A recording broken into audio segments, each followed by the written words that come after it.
Hello, everybody. Welcome to coverage of the VML. Hello, everybody. I hope you're all here and having joined us. My name is Haiyue. I'm here with Kuro, and welcome to VML Season 7, sponsored by Wizards of the Coast. And good luck, high five, Kuro.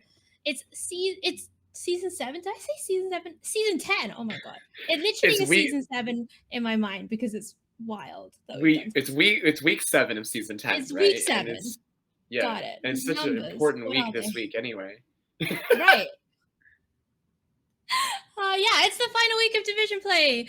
I think the last time I was covering was maybe week 1. No, maybe week 3. I don't know. It was a while ago. But I'm back here. Kuro's here. We're going to do a bunch of fun standard matches. And they are very, very important because this is the final week division play, which means that all the players, they were split into these divisions of 8 at the beginning of the season. There are 16 divisions, 128 players in total, and they've been battling for the last 6 weeks, and now week 7, it all comes down to this. 2 players from each division qualify into the playoffs at the end of the season, which is going to start next week. And for all of the matches that we're going to show you today are all players who are in contention. Maybe it's a win and in, maybe it's a win and sweat. We'll find out for these players, but like it's all key matches, high drama, lots of tension, and I can promise you some pretty exciting action coming up today. Kuro, standard, where are we in standard after having played 7 weeks? Oh boy, yeah. So we have, as everybody knows, we've had those bans a few weeks ago, and standard is still going strong. We're still seeing a lot of mid-range. We're seeing some people experiment. That 5-color Atraxa deck, which I think is so interesting, that even though it lost Fable a while back, it's still going strong. You'll still see some aggro decks here and there, but it does look like there is some Esper Legends shenaniganry also going on. People are experimenting with control again, which, as some may know, I love control and I miss it and I want it to come back. And so maybe I'll get spoiled tonight. Yeah, maybe. Well, we might have some treats for you, Kuro. You know, Kuros can have a little control as a treat.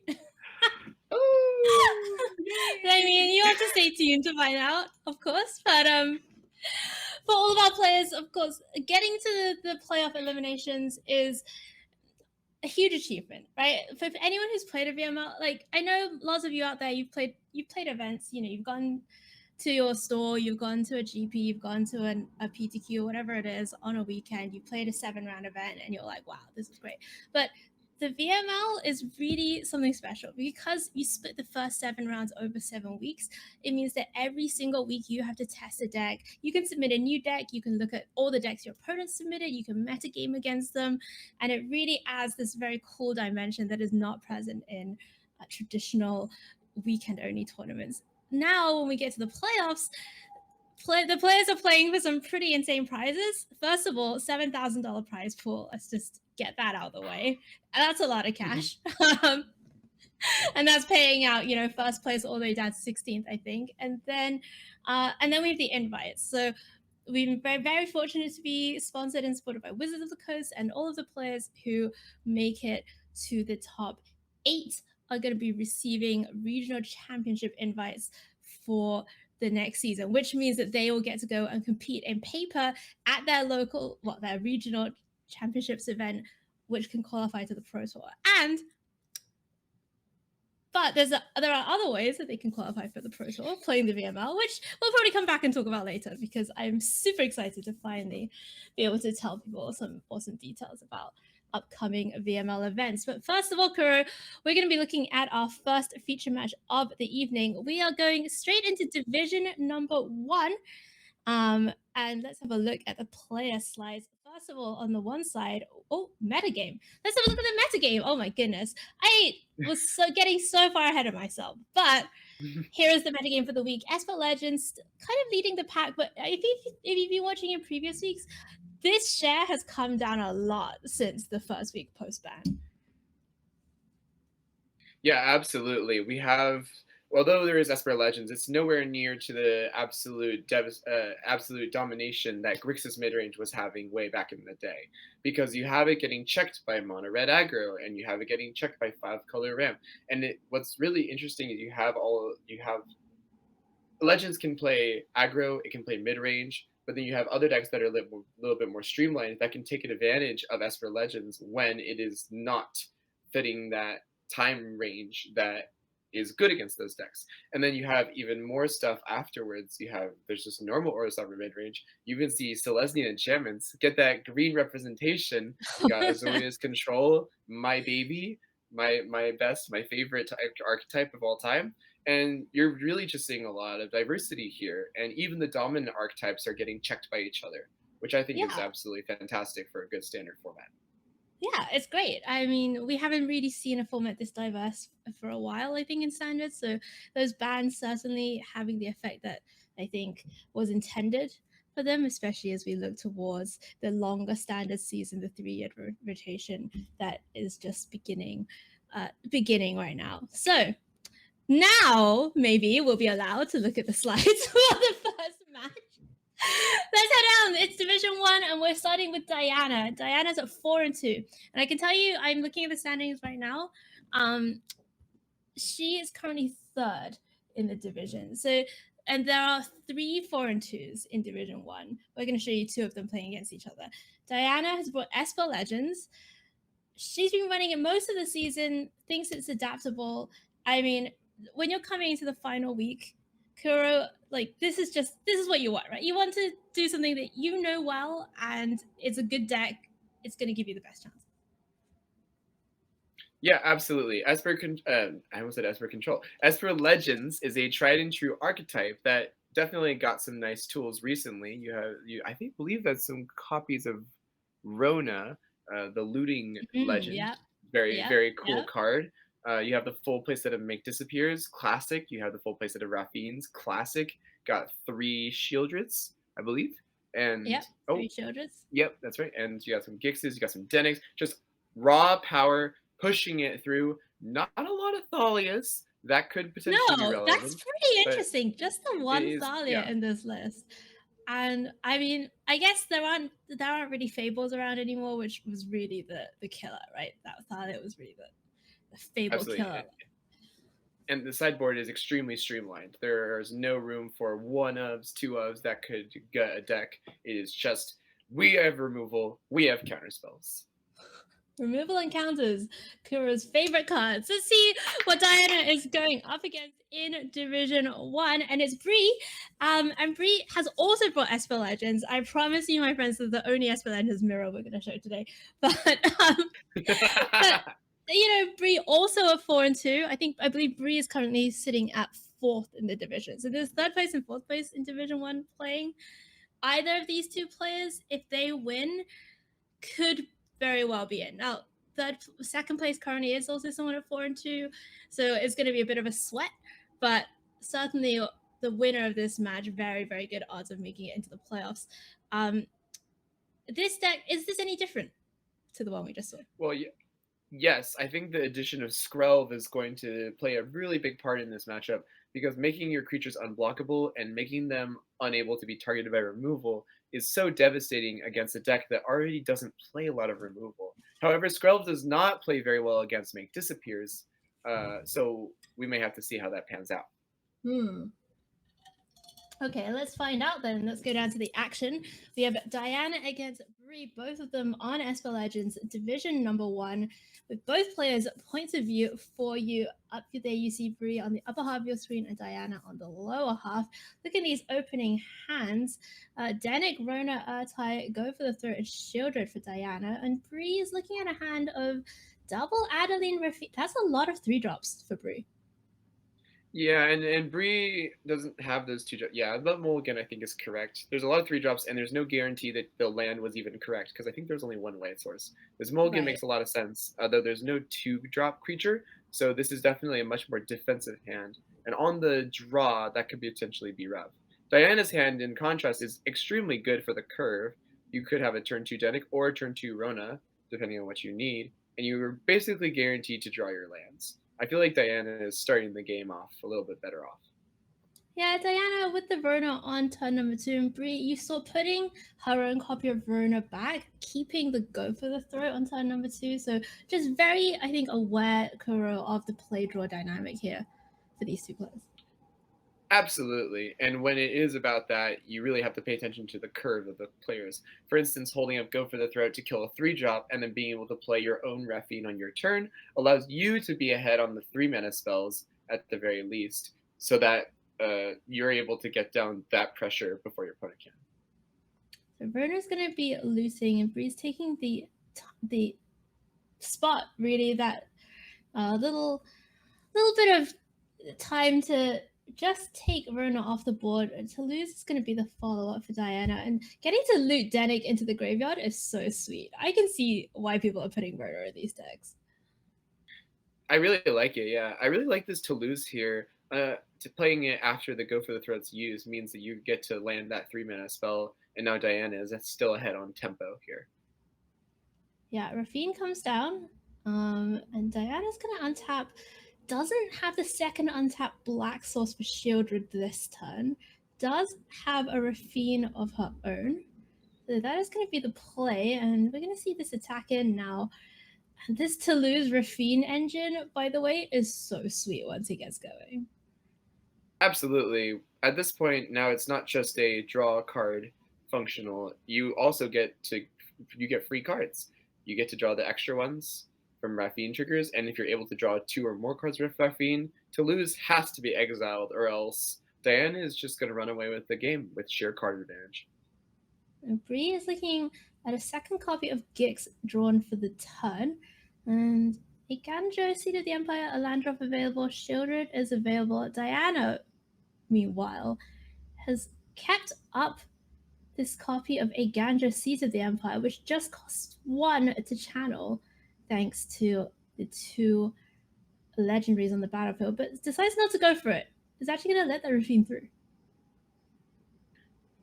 Trying to think about what Diana's playing around when not blocking with Raffine. I think Diana's just thinking, oh, because of Iganjo. Playing around Iganjo for sure. And Brie is not playing that land to get down Shieldred, so Brie wants to kill that Toulouse as well.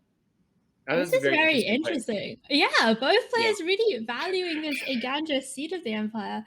And here we go. Brie's going to be using her copy that was not even played as a land drop just to try and get this Raffine off the battlefield. Is Raffine just like the most important card in the matchup then?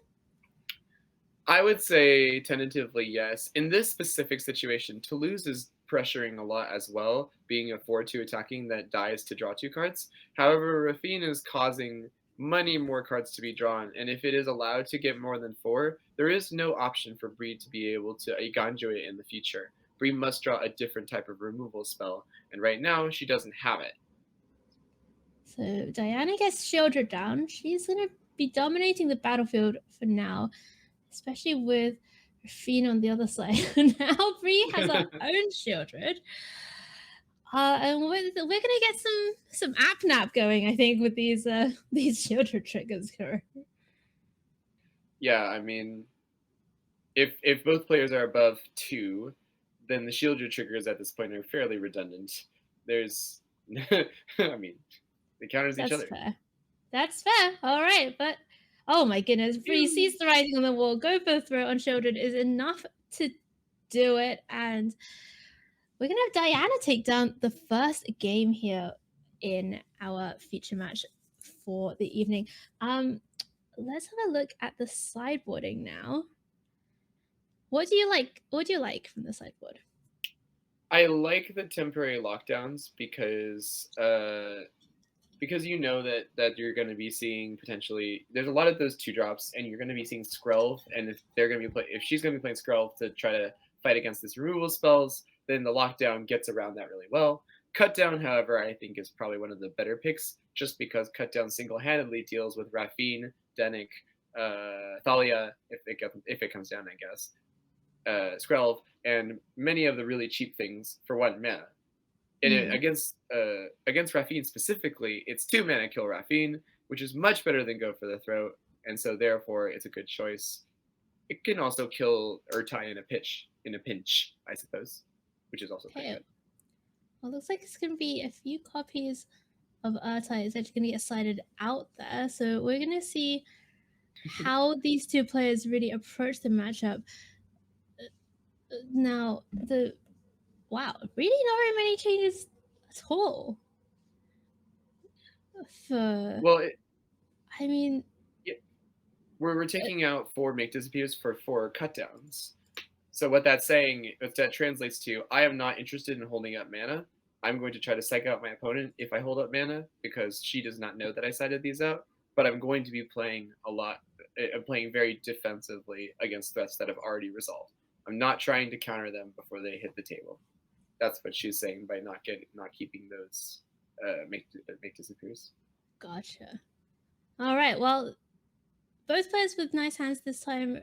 Diana on the draw lands the Verona on 2, and Brie picks up a Verona on the turn number 3, which is not the time you want to get Verona necessarily, but does manage to find an Adeline to develop. Diana just picking up the go for the throat. What do you like it? On the draw, do you play out your own Adeline, or are you more interested in doing some answering? I was gonna say that it depends on if Diana draws cut down here, because cut down would be able to kill Adeline, but it was not, so that's off the table. I would strongly consider holding out Make Disappear.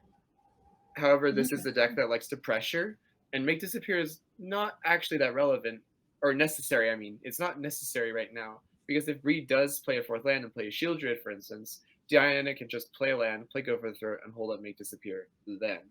So there's really no reason to just not play Adeline here, I think. All right. Well, Adeline is down. Diana actually gets a point of damage in, thanks to Brie's Adeline eating that human token that was made. And we're gonna see Brie now use this Destroy Evil, take down Diana's Adeline, and have the Verona to follow up with Shieldred in hand, ready to go along with a spare copy. And you can really see the advantage that being on the play here had for Brie in this particular game. Absolutely. It's so crucial that Adeline was able to attack after killing the opposing Adeline down in the exact turn that it was needed. Danik now, potentially the follow-up for Verona. I do like Danik here. I miss March Limited already. This was like... I mean, Merfolk Looter with upside. Merfolk Looter with upside is a thing, right? And that Plaza of Heroes is tapping for blue. So Diana can cast Make Disappear or Go for the Throat, whichever is more necessary. I think Merfolk Looter getting rid of that land is so important because Diana really needs to get more pressure. Diana needs to draw to lose so she can Rona those cards away. She needs to draw Rafine to get that flyer in play because Brie is about to do something extremely interesting. All right, well, Cut Down is going to take care of Danik, first of all. Brie discarding a Shieldred. I think, if you discard a Shieldred in this matchup, it's like getting a megaphone, right? And saying, hey, I might have the other copy of Shieldred in hand. But Brie's going to play it a little bit more carefully, get attacking with this Adeline, put the pressure on, and that's going to draw out the Go for the Throat on Adeline while she's attacking. And Verona's going to go down as well. Yeah, Diana's in a really good position to play Temporary Lockdown, actually, because everything will die. It's a one-sided board wipe. If Brie tries to play Shieldred, well, it depends on if Diana wants to keep that Takenuma. I don't know. I mean, the temptation to... Oh my goodness, she does not play the Takenuma. No mana available for the Make Disappear on Shieldred, and that is the exact little bit of shields down that Brie was looking for. And now Diana's going to be kind of just staring at these cards in hand, really hoping for something to answer the Shieldred. A Gandro does not do it. Cut Down doesn't do it. Make Disappear does not do it now that she's on the battlefield. And what a ton of events here for Brie. Yeah, Brie discarding that first Shieldred, it's entirely possible that Diana misinterpreted that as a bluff, potentially, Mm. and uh, playing in such a way where she is thinking that Brie does not have the second Shieldred. But in reality, having that second Shieldred and Diana not having that critical second mana to counter that Shieldred is so devastating for Diana's game plan, especially now that Bree has pressure and removal to deal with its Denic. Yeah, go for the throat, ready to deal with the disturbed side of Danik. And Brie does have a Danik of her own as well to deploy. Um, Diana, meanwhile, Takanuma, that's still available. That could buy back some of these threats from the graveyard, but time is running out. And without a bunch of legendaries on the battlefield, Takanuma is, a lot more expensive, should we say, than it usually is. Yeah.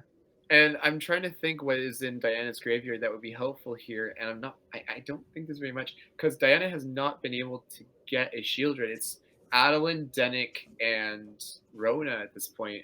So even if she was using it, it's just Oh my yeah. goodness. Another Gobo throw off the top for free. That is going to be it. Shieldred goes down to 2 Uh, for Diana and passes the turn.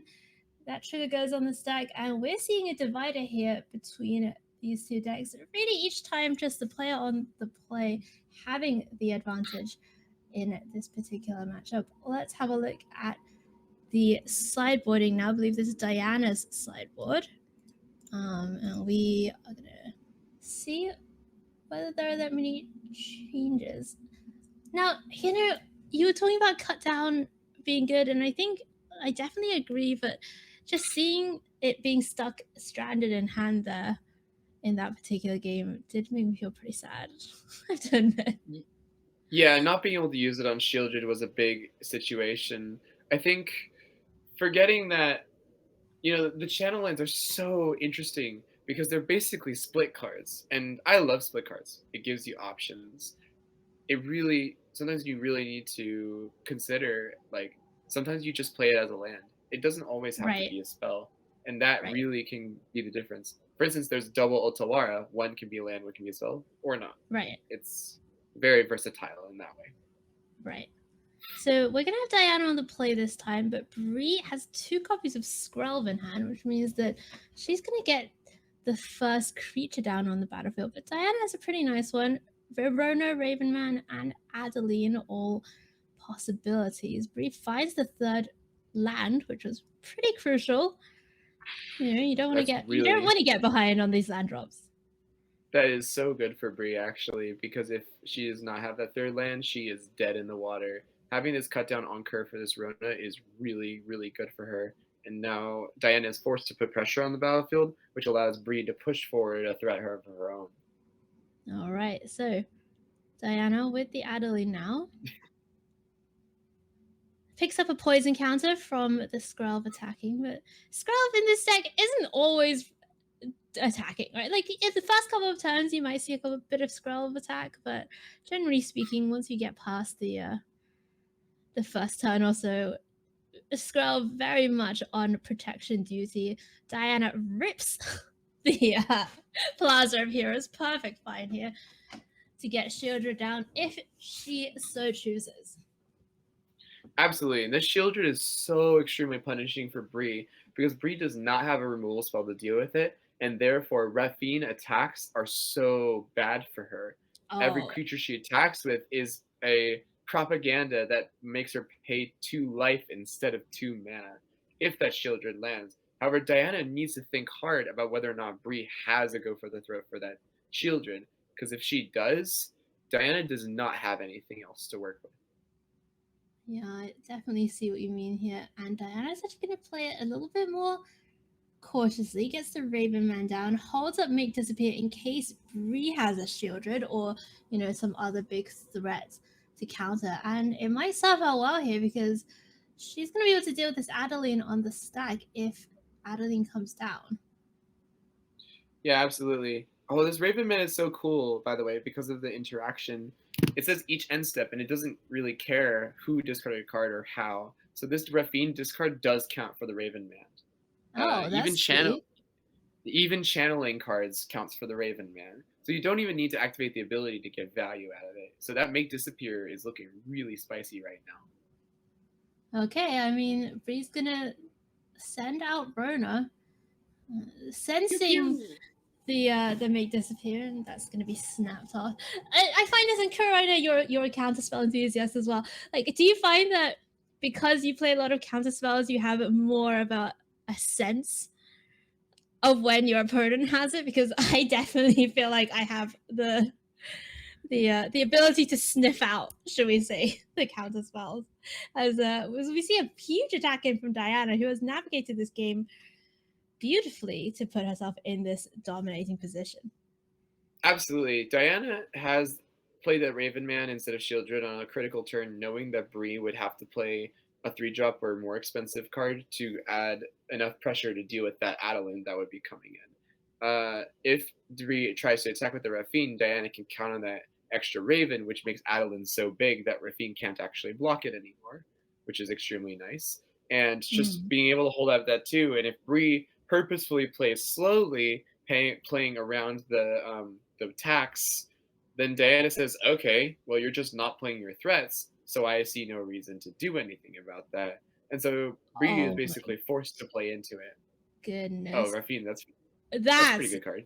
Is it? Really? Yeah. Raffine hits the battlefield. Maybe the most powerful 3-drop in Standard now that we've lost Fable. And it's going to be the full send here from Diana and Brie. You know, we also have to talk about these painlands, I think, a little bit, because Brie's been just absolutely taking hits every single turn from them. And on Diana's side of the battlefield, it's the opposite story, gaining 1 billion life from this Raffine attack, from this Raffine trigger. And because of that Adeline trigger order, you get the attacking creature before Raffine resolves, and Raffine checks the number of attacking creatures on resolution. So you get to draw that 1 extra card because there's an extra token attacking. That's why Diana draws 6 and not 5 here, which of course translates to 12 life from that Shieldred. Holy! Yeah, this is insane. By the way, Kuro, I mean, what you're saying is actually pretty interesting, because I was covering a match at the Canadian Regional Championships where someone lost because they stacked those triggers the wrong way. Like, it was totally wild. Like, he had his opponent dead on board if he had just stacked those triggers the other way, but he died to his opponent's Shieldred triggers because of the way he stacked. It was so interesting. Yeah. Well, there's the double block. Oh wow. Yeah, I mean, there's really no way around this. There's a bunch of blocks here, but this board state is just overwhelming now for Brie to deal with. You know, you can line up all the blocks, but Ravenman's going to be getting through at least. Yeah, that 4/4 definitely has to be blocked, and you know, Brie's going to live to see another day. Gets to gain 2 life from the Denic as well. No, the Ganjo can kill Denic. Brie is dead on board at this point, unfortunately. Kill Denic. Well, but it's still only 5, right? Oh, but there's a shield. But then shielded, yes. Yeah. Okay, I'm with you. I'm on board now. No, and also Skrelv only protects against artifacts and... Wait, no, hold on. Does Skrelv protect against colorless or artifacts? I need to remember that. I think it's called artifacts. No, Skrelv just doesn't protect against channel, I believe. Wait, just because colors. The lands are colorless. Yeah. Right. There we go. The lands are colorless, yeah. And the Shieldred trigger is gonna do it. Wow, Shieldred really the MVP for both players there.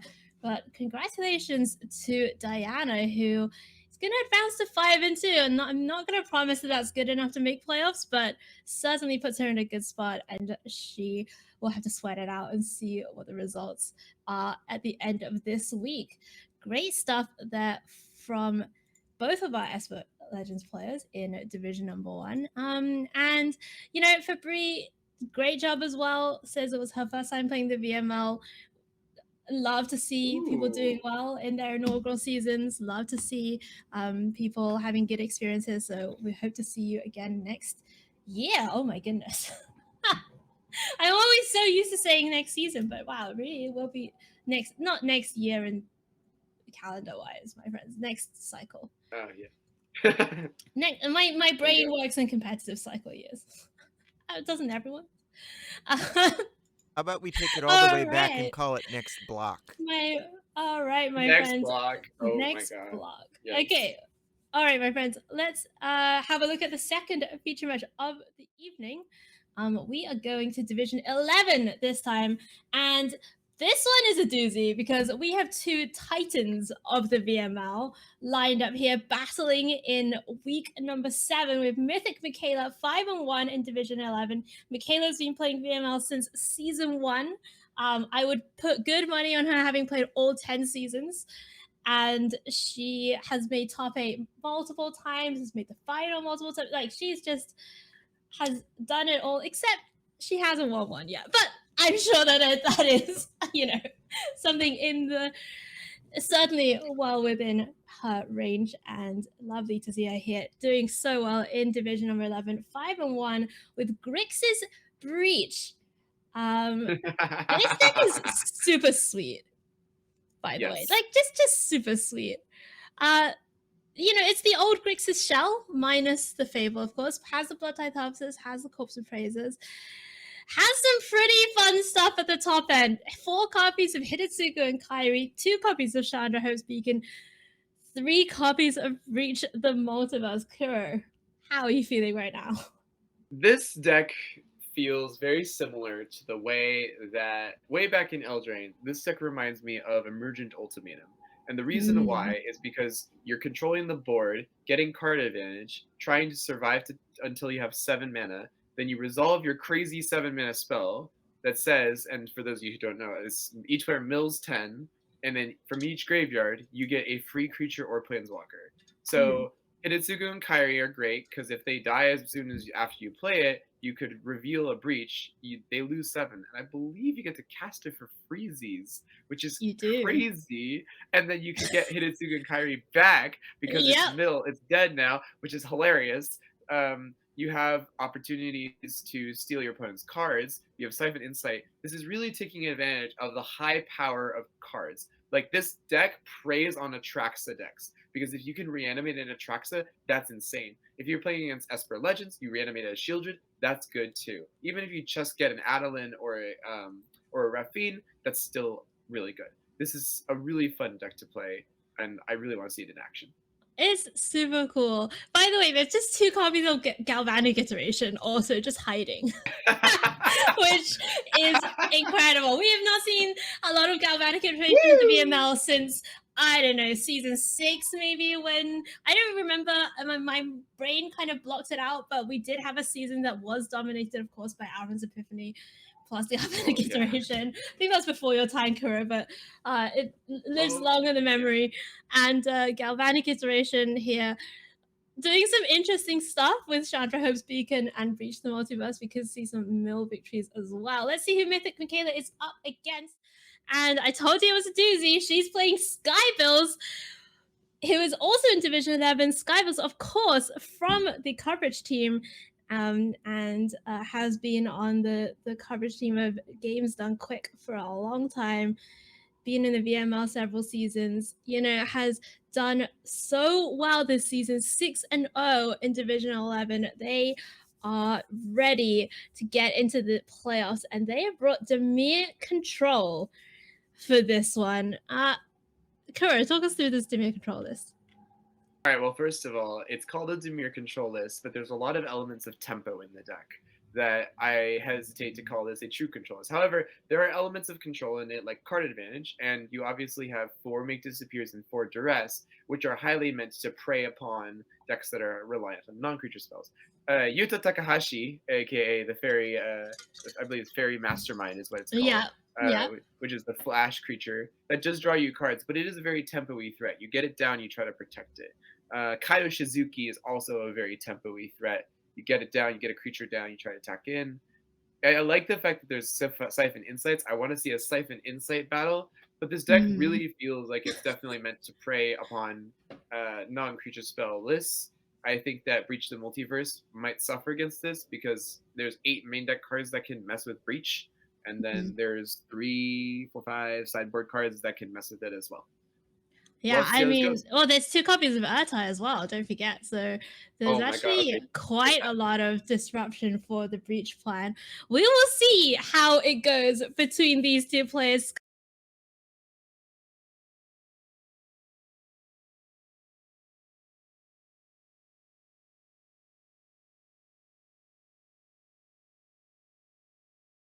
We're here to battle, and honestly, the caliber of player in the VML now is so high that you're going to see these matchups all the time. Just absolute titans of the game up against each other.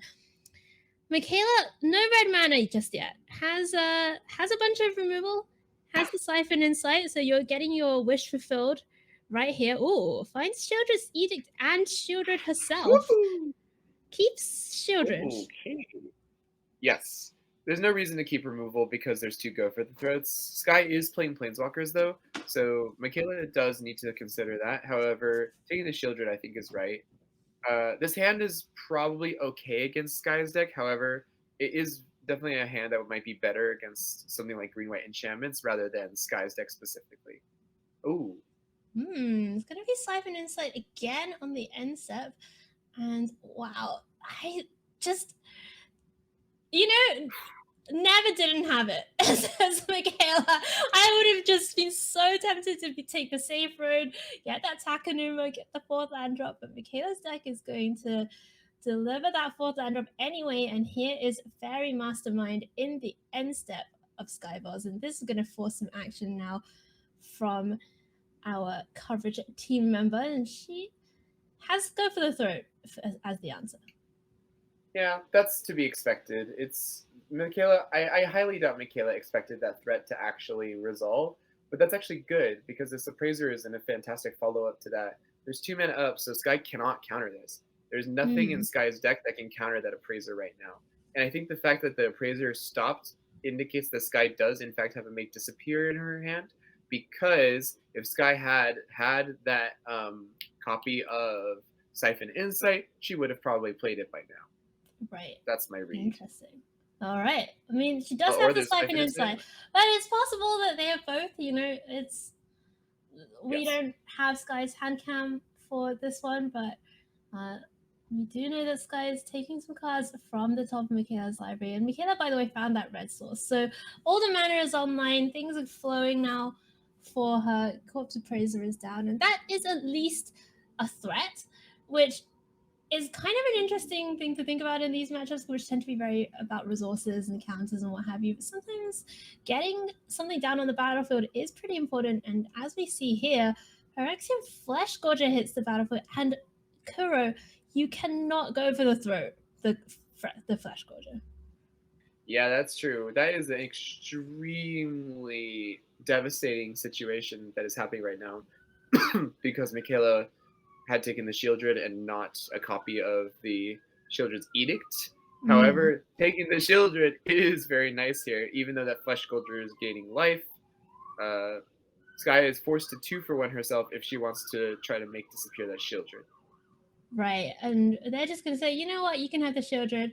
I think Mikaela, very, very smart to play out that Shieldred this turn, kind of really sending the challenge of, are you going to give up your Flesh Gorger? And Sky decides not to. We're back over to Skybilz's turn now. We don't know yet what card she took from Mikaela with that Siphon Insight, but we do know that there is that Flesh Gorger down on the battlefield. Just having a look at Sky's list to see if there are any flicker shenanigans with this card, which I don't believe so. Yeah, so it's just a 3/3 Menace lifelink ward 3, which honestly is pretty good. That's usually good enough anyway, because having Menace is so nice in this format when people are all about playing one creature that's very powerful rather than a group of creatures that block really well. Esper Legends probably gets the closest to that, but you don't really want to block a Flesh Gorger with an Adeline and a Raffine because you want to be attacking with those. And Adeline does have Vigilance, but it's probably also going to die to infinite removal spells. All right, so Mikaela decides to send the Go for the Throat on Sky's end step. that gets disappeared, but Mikaela does have that second go for the throat that we know about. And the Shieldred triggers don't matter right now because obviously her life total is still nice and high, and there is the second go for the throat as well. This was navigated really well there, Kuro. I saw Mikaela really thinking about, okay, if I play this on end step, does that give Sky a gap to maybe, kill my Shieldred, but ultimately managed to draw out that counter spell, and Sky's on the back foot here. Right, and Mikaela had drawn. That would have been the perfect opportunity for Mikaela to drop a land and play that breach if that was not a black leaf cliffs and literally any other land that enters on top. Now this duress is actually extremely devastating because this leaves Mikaela with a known counterspell and no breach the multiverse in this case. That main deck duress is coming in clutch. Yeah, I mean, 4 main deck duresses, and this really goes to what we were talking about earlier, right? The metagaming aspect of the VML. You can look back through Mikaela's decks. I mean, I don't presume to know what she played every week, but Mikaela is certainly known for playing control, playing these resource-heavy mid-range decks. So bringing your duresses against Mikaela is a relatively safe bet, and certainly playing out well for Skybilz there, although they do need to still find something for this Shieldred. Oh, Halo Forager! Hello! I love this card. This card is actually extremely strong, but it's hard to find a shell for it in standard. I think Sky is definitely, even though it's only a 1 of, I believe, in this deck, this is a very, very cool card that I think needs to see a little bit more play, because it's like Snapcaster Mage, but it doesn't have Flash, so that's very sad. I love to play Halo Forager here because it forces Mikaela to... Sad Caster Mage. It does have flying, which is to be clear, is pretty nice. Mikaela is a really interesting situation because if she does not want Sky to get that value from flashbacking and duress, and by the way, Halo Forager can steal your opponent's spells, which is crazy. Sky at this point has the card advantage with those 2 unknown cards, so Mikaela has to basically play around whatever she thinks Sky has. It's going to be hard to figure that out because there's no way to read it, I don't think. This is very interesting now for both of our players. I mean, Sky did a great job there, trying to get the Shieldred off the battlefield, had that Halo Forager, and Mikaela using that Galvanic to copy it, very clutch as well. We're seeing a bit of a fight here between the life gain on the Flesh Gorger and these Shieldred triggers. I mean, ultimately, Mikaela obviously putting out a lot more damage right now. This cut down just not that helpful, but it's going to really find a target in this Blood Tithe Harvester because both of those 2 cards were stolen from Mikaela from Siphon Insight. So this tells me that Sky probably did not steal Breach the Multiverse, because if Sky did, now would be the time to play it because Mikaela is top decking. Oh. That's a cool drop. What about Hidetsugu and Kairi?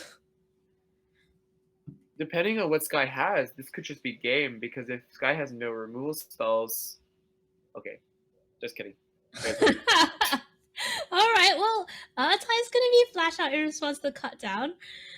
And Mikaela, so canny, just so good at getting her opponent to use their resources.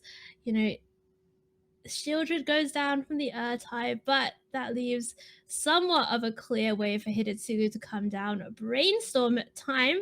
Looks at 3 cards. 2 are going to be put back on top.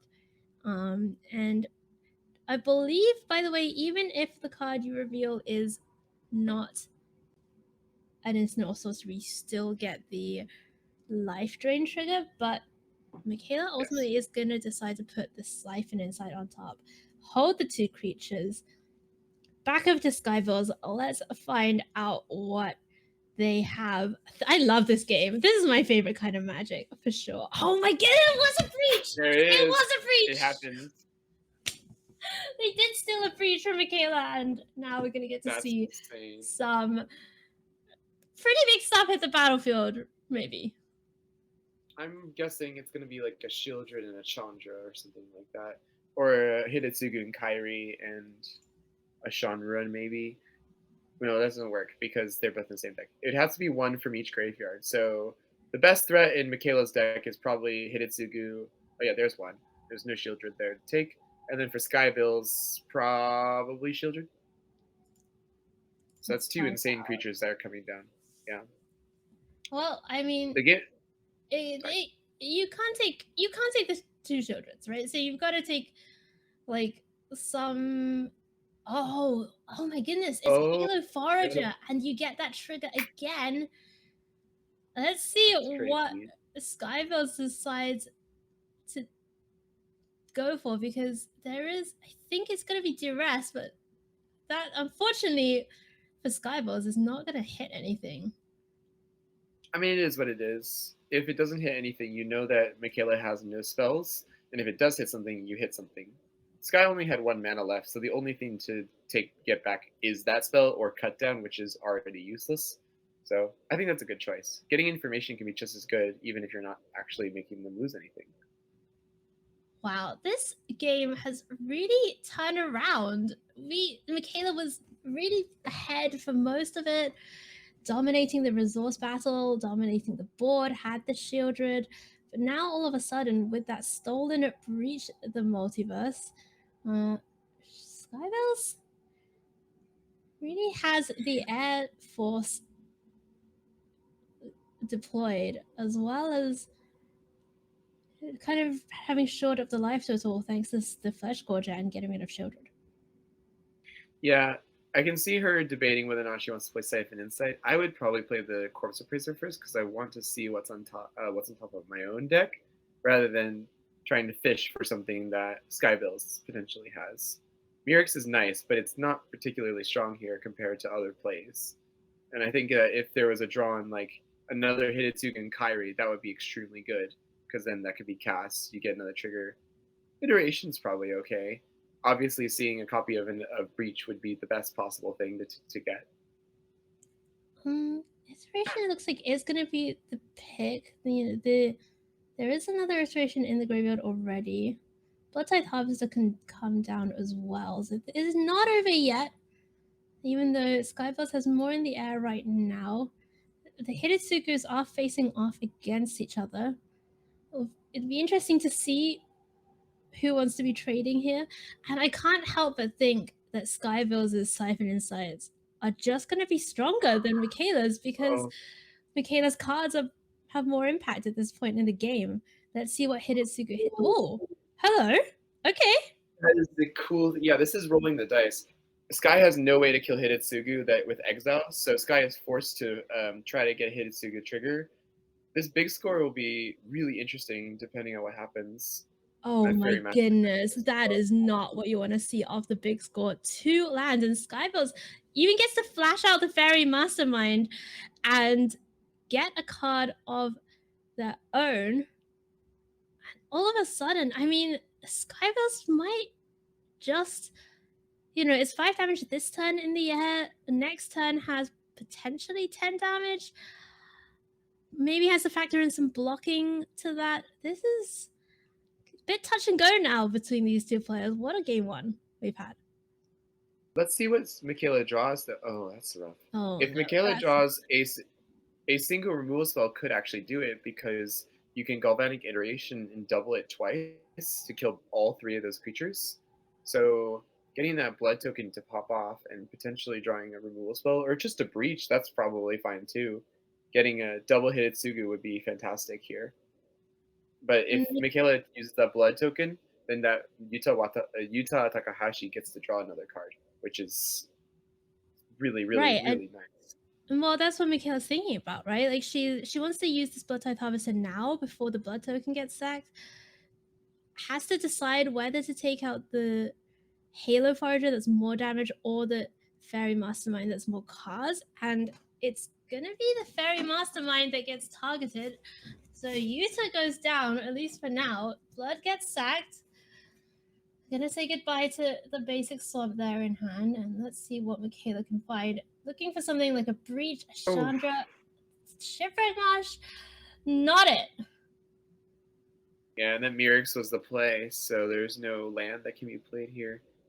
Mikaela is in such a rough spot because that Siphon Insight was able to steal that Breach the Multiverse. Wow. It was a good card, just not in the way that Mikaela wanted it to be.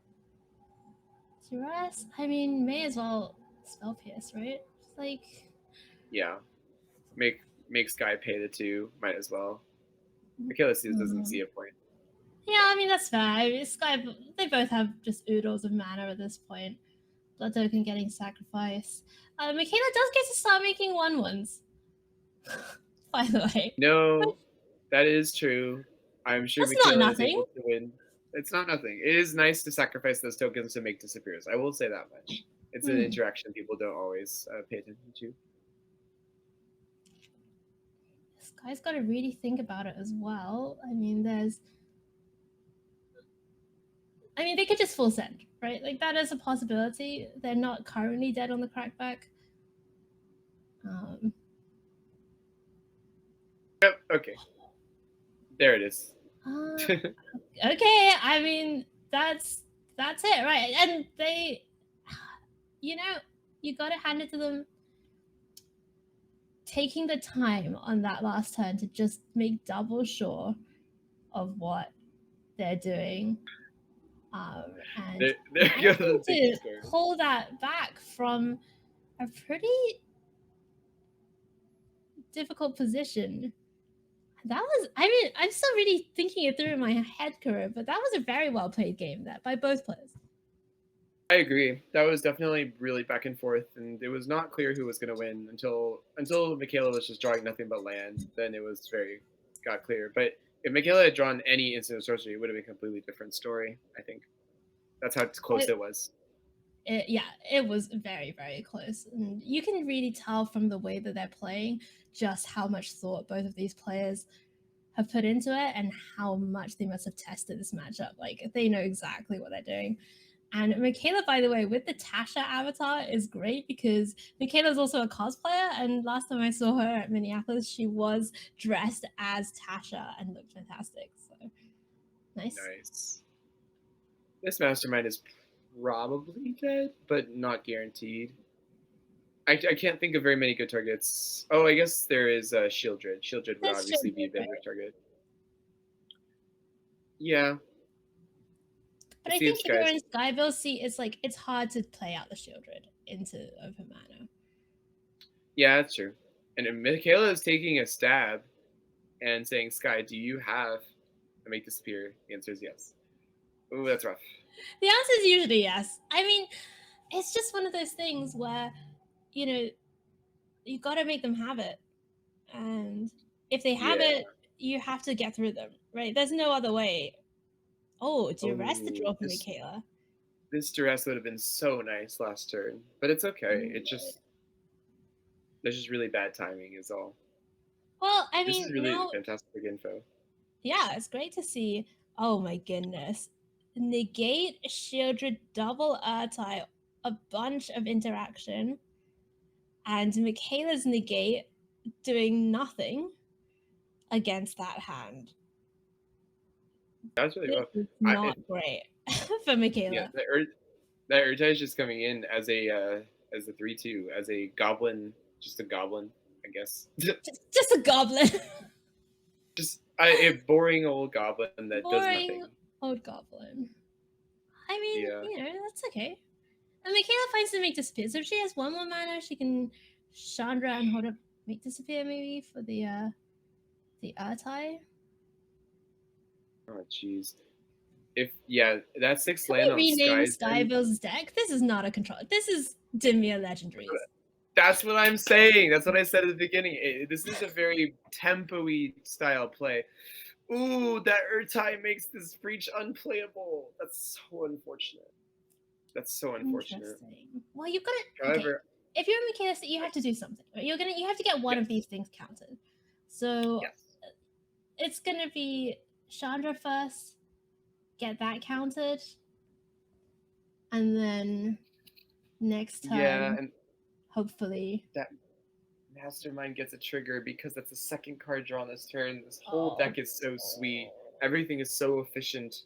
Okay, Urtai and Fairy Mastermind is so sweet. I had no idea. It was so cool. I'm so down. Yeah, this is such a cool interaction.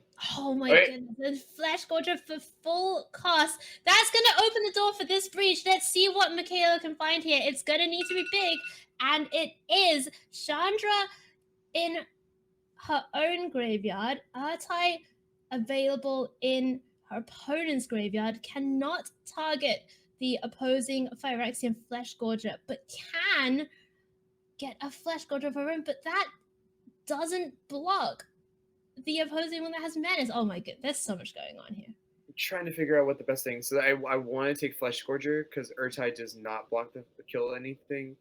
It kills something. I want to say that the right thing to take is Hidetsugu Phyrexian Flesh Scourger, because Sky could kill the Flesh Scourger, but if Sky tries to kill Hidetsugu, then Hidetsugu threatens a breach. I would take Hidetsugu and Flesh Scourger because Chandra is not going to be making those blockers. Shieldred is not like gonna do anything. If Shieldred dies, then the game is over. Right. Hidetsugu is probably the best possible bet because it does give you card advantage. It does allow you to try to find more things.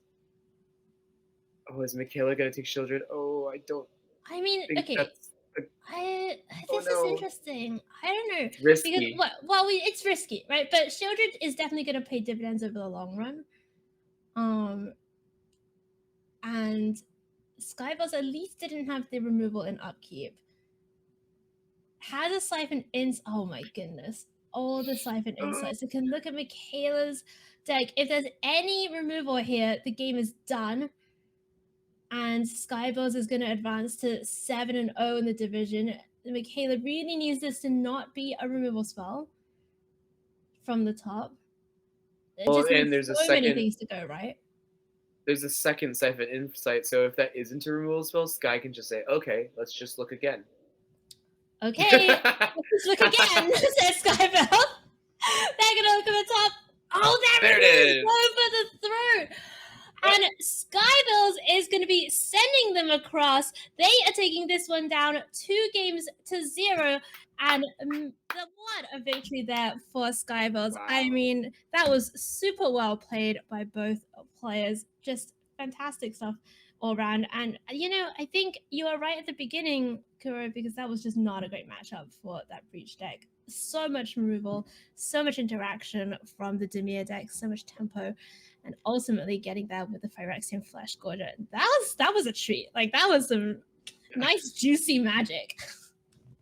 My biggest pet peeve are decks that play. I'm not saying it's a bad choice because it is a very good choice in certain matchups. But 4 main deck Duresses in a format where you're not guaranteed to play against non-creature decks is to me like. Wow, but that's the thing with the VML, right?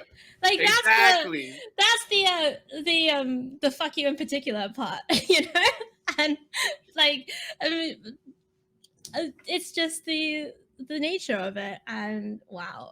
I mean, Mikaela's gonna be at 5-2. Okay, so it's not over for her. Like 5-2 is good in a lot of divisions to make it.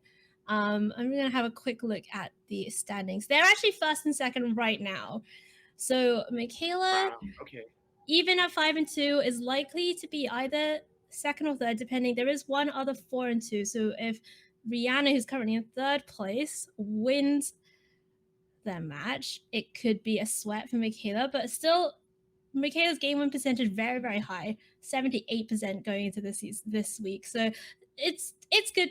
It's like still her hopes of getting in are still pretty high, but it's going to be more of a sweat. Whereas Skybilz 7-0, clean run through the division phase of play. That is an achievement. Like, it is very difficult to 7-0 a VML. Many divisions, most divisions will not have a 7-0. In fact, I'm looking at all the divisions now, and there's only, I think, 2 or 3 other ones which have a 6-0 going into this week. So it is incredibly difficult to 7-0 a VML, and congratulations to Skybilz. We will be seeing her in the playoffs. Good stuff.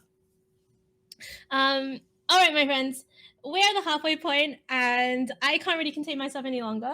So I'm going to tell you about something very cool which is happening, because all of these players, as you know, trying to get into the single elimination part of the season, and the goal of that really is to get into the top 8 of each season, because not only do you get qualified into your regional championships, but you also get qualified for the VML championships. We're finally able to bring you the details of the inaugural VML championships, which are coming up later this year. So the top 8 from seasons 8, 9, and 10 are invited to come and play on a specific weekend. Is going to be August 19th and 20th, and the format is going to be a little bit more like your what you're used to seeing from the Pro Tour, the Arena Championships, etc. It's a 2-day, very high level competitive event.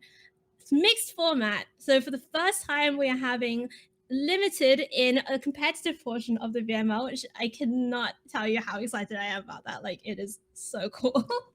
Day 1 is going to be 3 rounds of Lord of the Rings Tales of Middle-earth draft, followed by 4 rounds of standard, so 7 rounds of Swiss on day 1, cut to top 6, and then day 2, single elimination, where the top 2 from the day 1 will get a bye in the quarterfinal. So instead of cutting top 8, we're cutting top 6. And then you can see the prizes there, what they're playing for. Pro Tour invites for 1st and 2nd place. Regional championship invites for 3rd through 12th, and then everyone in the top half gets a qualifier weekend badge as well. And we are going to be bringing you broadcast coverage of that event all weekend from day 1 right the way through to the finals. Kuro, how hyped are you that we're finally getting drafted in the VML? Oh my god. It's so exciting. I mean, I'm a big constructed player, so I would imagine that you're a lot more excited about that than I am. But I mean, it's awesome to be seeing our players expressing different forms of Magic playing than what we've been seeing so far. I think it's absolutely fantastic. Yeah, I cannot wait. So mark it in your calendars, folks. 19th and 20th of August. We're going to be sending 2 people to the Pro Tour. I cannot wait. It's going to be an absolutely incredible show. And, you know, the players who've already qualified are some of the best players around. So I cannot wait. And they're going to be joined by the top 8 of this season as well. And if anyone who's top 8 this season already has an invite, that invite's going to pass down. We're going to be filling up the 24 players. Wow. All right. Kuro, let's have a look at our next feature match for the evening. We are going to Division 16, so all the way down to Division 16. And we are here with Aoife. I'm gonna say Aoife. Correct me if I'm wrong. And they have brought 5-color ramp, which I think you were telling us a little bit about this earlier. I love this deck. Yeah, absolutely. The 5-color ramp deck is actually one of my favorites. Personally, it's a good matchup for my blue-white controllers. But that aside, it's a very cool deck. You have a lot of removal. It's basically a green-white ramp deck that splashes for Atraxa and other value things. You also need the basic lands to be able to play your Herd Migrations and your Leyline Bindings, which of course are some of the best domain spells in the entire format. You are able to take advantage of the fact that you have so many tri-lands in the format. You get all the best board wipes. You get all the best card advantage. You get really nice ramp. It's just a nice, well-rounded deck, and your sideboard can be extremely versatile because you don't have to worry about only playing green or white spells. If you really need that Lithomancer's Barrage, you get it. If you need those counter spells, you get it. If you need that Vampire's Vengeance, well, dang, you really need the instant speed board wipes. You get it. Very cool deck. I absolutely love it. Yeah, I love this list as well. It kind of grew out of the list played at the Pro Tour by a bunch of Canadians. And my friend Mani and I have been referring to this as the Canadian monstrosity. It's Canadian, and let's be honest, it is a monstrosity. I love this deck. And Invasion of Zendikar is one of my favorite limited cards, making it here fantastic to see. Let's have a look at who they are going to be playing against. It's Blazin. Blazin's been here with us many seasons now, maybe since season 3, I'm going to say. So lovely to see them here again. And this time with Dargons. Now, this Jeskai Dragons list really came in hot at the Arena Championships, kind of as a reaction to the Fable decks, to the red-black mid-range list at the end of just before the bans. And what do you think of this list now that we've had the bans? You know, is it going to suffer without Fable? Yes. Short answer, yes. Long answer, because the best enchantment you have, well, not enchantment. I say enchantment because it's a battle and it feels like an enchantment when it lands. When you have the Battle of Tarkir come down and you deal 2 or 3 or 4 damage, it's like, okay, cool. That's like your card advantage. Strangle is an extremely nice removal spell. I'm not so sure how useful it's going to be against this ramp deck. I think it was meant to meta against soldiers, and so this main deck Brotherhood's End, I think, corroborates that as well. But there are ways to play against this ramp deck. You see Make Disappears, which is obviously nice. Wandering Emperor is very nice. It's just a really this Dragon's deck is very cool. It's very very very cool. And I would also like to give props to Blazon, because when the Jeskai list first came out and it was called Dragons, it really just had 4 copies of Zergo and Ojutai, which that is not a Dragons deck, my friends. There's just 1 dragon in it. But Blazon's got the Atsushi, got the Io, and 3 copies of Chromos Seed Shark as well. A kind of honorary dragon, I've decided. It's got teeth, it's wise. I don't know. Let's go down to the action and find out what's going to happen here between these two pretty massive, heavy-hitting decks. And we see Aoife here already with an interesting hand. Courier's Briefcase is doing a bit of heavy lifting here for this mana base. Although, right as I say that, of course, Zero Towards Proving Ground means that everything is fine. Well, okay, and another land. That's great. So if I'm Aoife right now, I am thinking, does Blazon have that Make Disappear for the Invasion of Zendikar that I want to play on turn 3? Because if there's Make Disappear, I think if that Make Disappear was used on a turn 4 thing after the Briefcase was sacrificed, that would have been an absolutely devastating play, because that's a 2-for-1, like straight up. And that tempo loss is crazy good. But now Aoife's going to be like, cool, I'll just get them the Invasion later. Not a big deal. No big deal. And here's Leyline Binding to take care of Chromos Seed Shark as well. And I'm just checking the list, because some versions of this ramp deck also play the Seed Shark, because I don't know if you've ever seen Leyline Binding and Seed Shark play together, but it is sweet. It is extremely good, yes. So Aoife's in a situation here where they have to decide, do I play Invasion and potentially hit a second Make Disappear? Blazon played that first Make Disappear, and they seem to be a little forward with it, so that could indicate they have second, or they're trying to bluff. Well, let's find out. Oh, and Invasion's actually gonna resolve. So either, they didn't have it, or their hand may be a little bit slower. Let's see which lands we're getting here. Looks like plains. I mean, obviously all of the choices available. And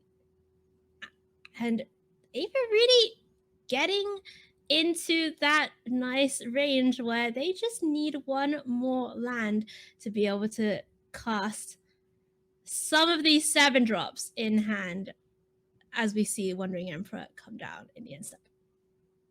Yeah, kind of making sure that Aoife can't get to 7 lands is so pivotal for that deck, because all of the things that Aoife wants to do are 7 mana. Attracts is 7 mana. Italiasec is 7 mana. Herd Migration 7 mana. If you and that Invasion allows you to go on turn 5 to get 7 mana, sort of like Cultivate in when you're playing Emergent Ultimatum. So there you go, another analog. Hey, there you go. Well, they did not find the 7th mana, but they did find an Ossification, so that's gonna help take care of the Wandering Emperor at least. But the battlefield now is starting to get gummed up. There's a bunch of these soldiers. There's some samurais that were made by the Wandering Emperor as well, and this is going to be a big attack in now for 5. Is that going to be a follow-up? I feel like Blazon is holding up another Wandering Emperor. They also probably don't want to play into a board wipe here. This Leyline Binding is extremely nice. Yeah, nice to get rid of that wedding announcement before it can draw cards.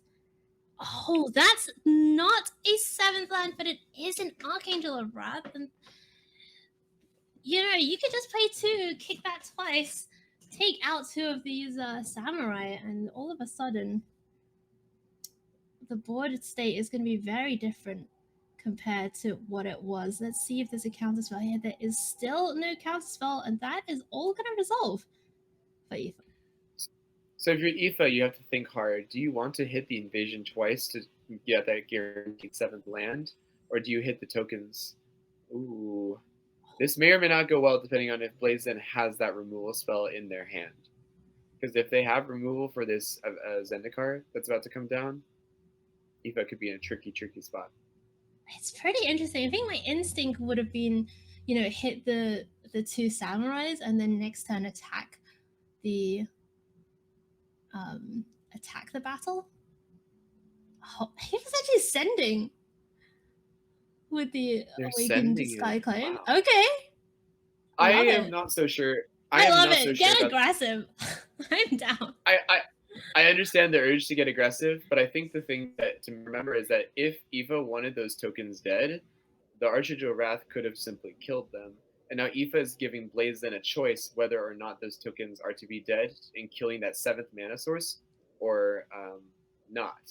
And Blazen knows Aoife's list. And so if Aoife is able to keep that 7th creature, that 7th mana, that is extremely, extremely bad for Blazen.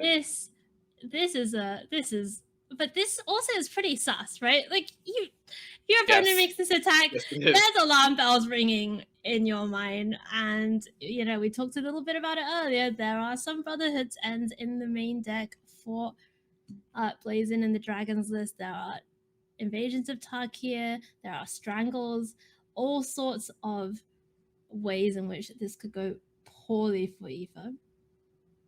Yeah, it's possible that Blazen is simply holding a bunch of those 3 mana or 3 damage removal spells. And in that case, Aoife is simply going to not play into them and just make sure that 4/4 is going to live.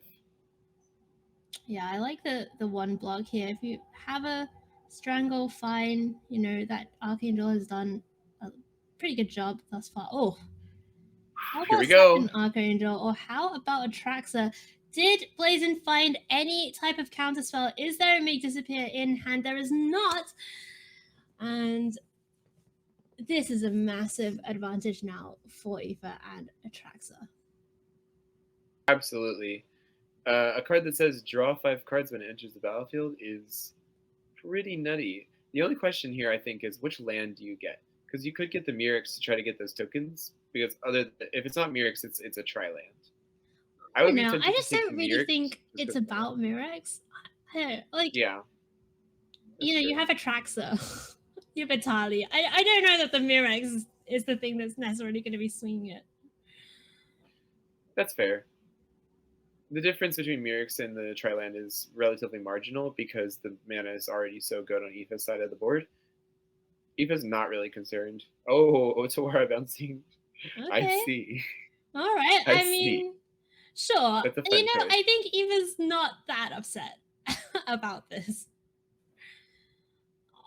Yeah, on the scale of 1 to upset. Oh, Zergo and Urgitai. That is a big dragon, and it's hasty, and it's coming in, and it has Hexproof this turn, and it gets the impulse. So really, all of the things for Zergo and Urgitai.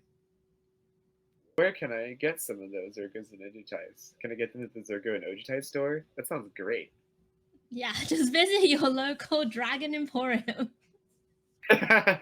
We have wacky waving arm flailing inflatable tube man. Is that Zergo or is that Urgitai? Probably Zergo. Yeah, honestly. That's what I thought. So the question is, do you play a possibility? It is. The real question is, do you play a big dumb 7-drop or do you play a big dumb 7? Oh, the answer is neither. Okay. How about a big dumb 6-drop? You know what? That works. That works really well. All right.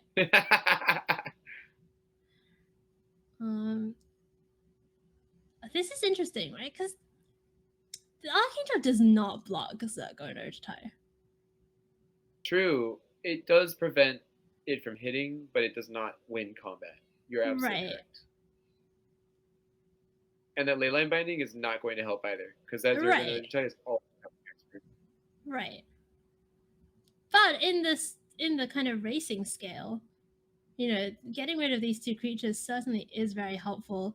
Gaining that life back, getting an attack in with that Awakened Skyclave, blazing down to 12, and you can even play out this Courier's Briefcase. Just making use of all the mana available. I'm ready for business.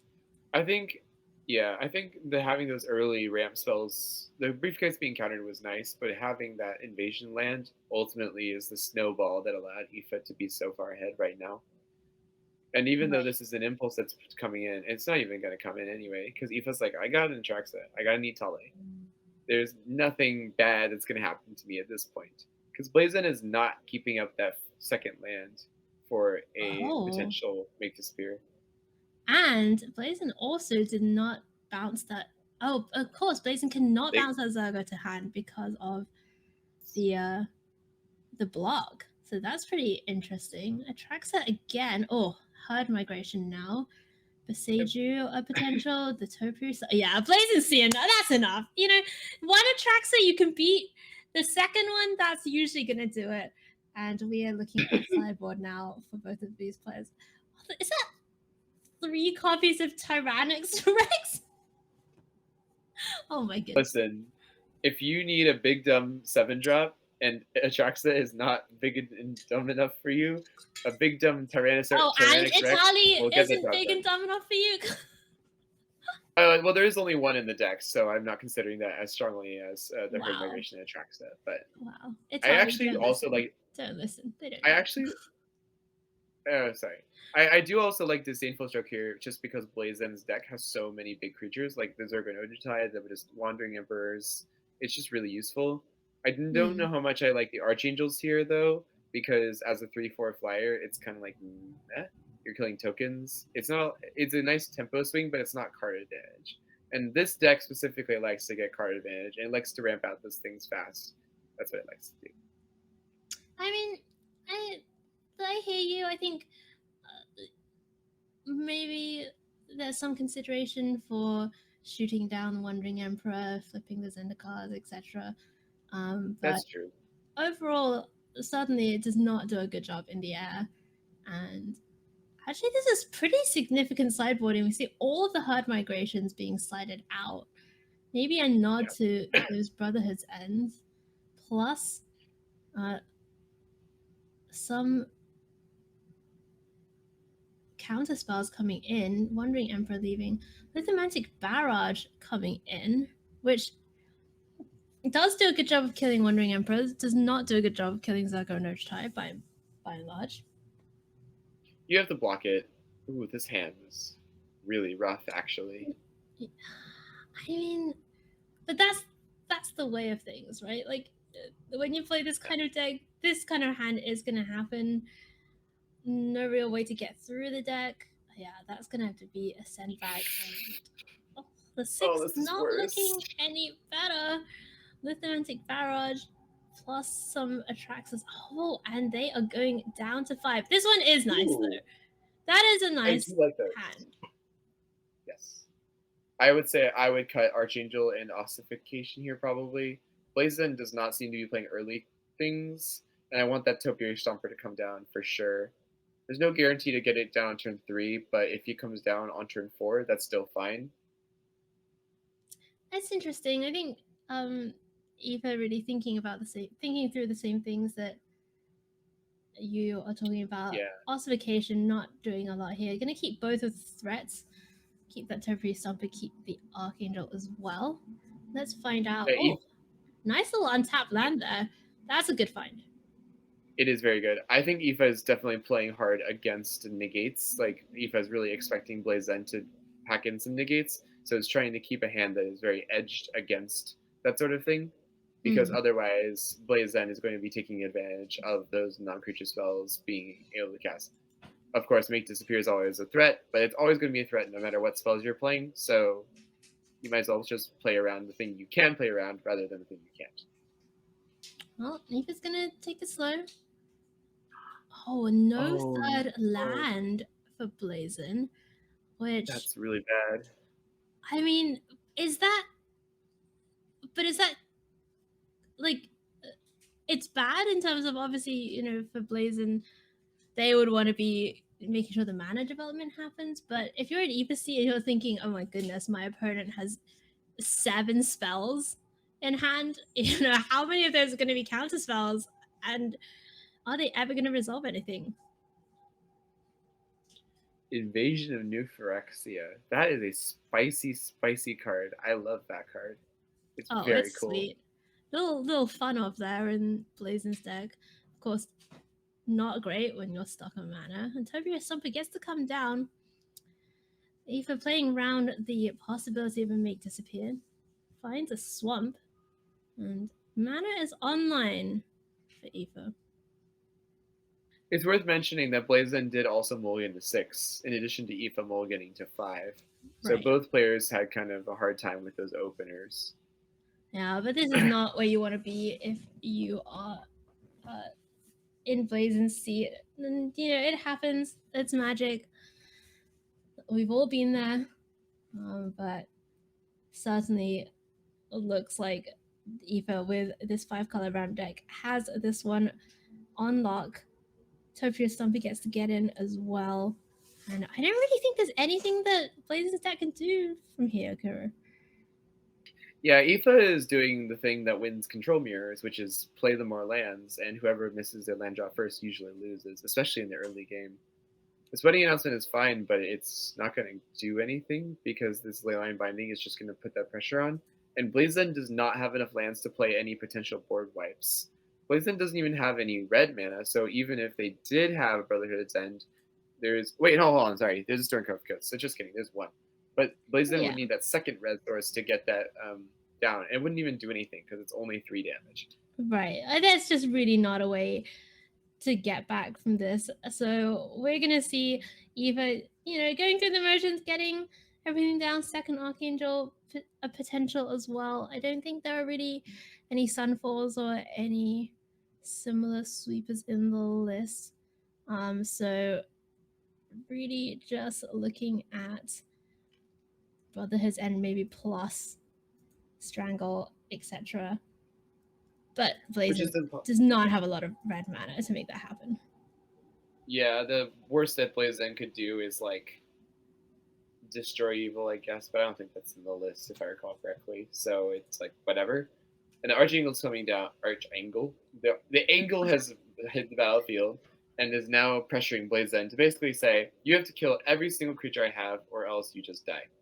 Yeah, and actually, I take back what I said. Blazon did have 2 copies of Sunfall on the side, but 3 mana, not enough to do it. And Aoife is going to advance through that round, and I believe that's going to take them to 5-2, which is a sweat. Blazon was first in the division at 5-1.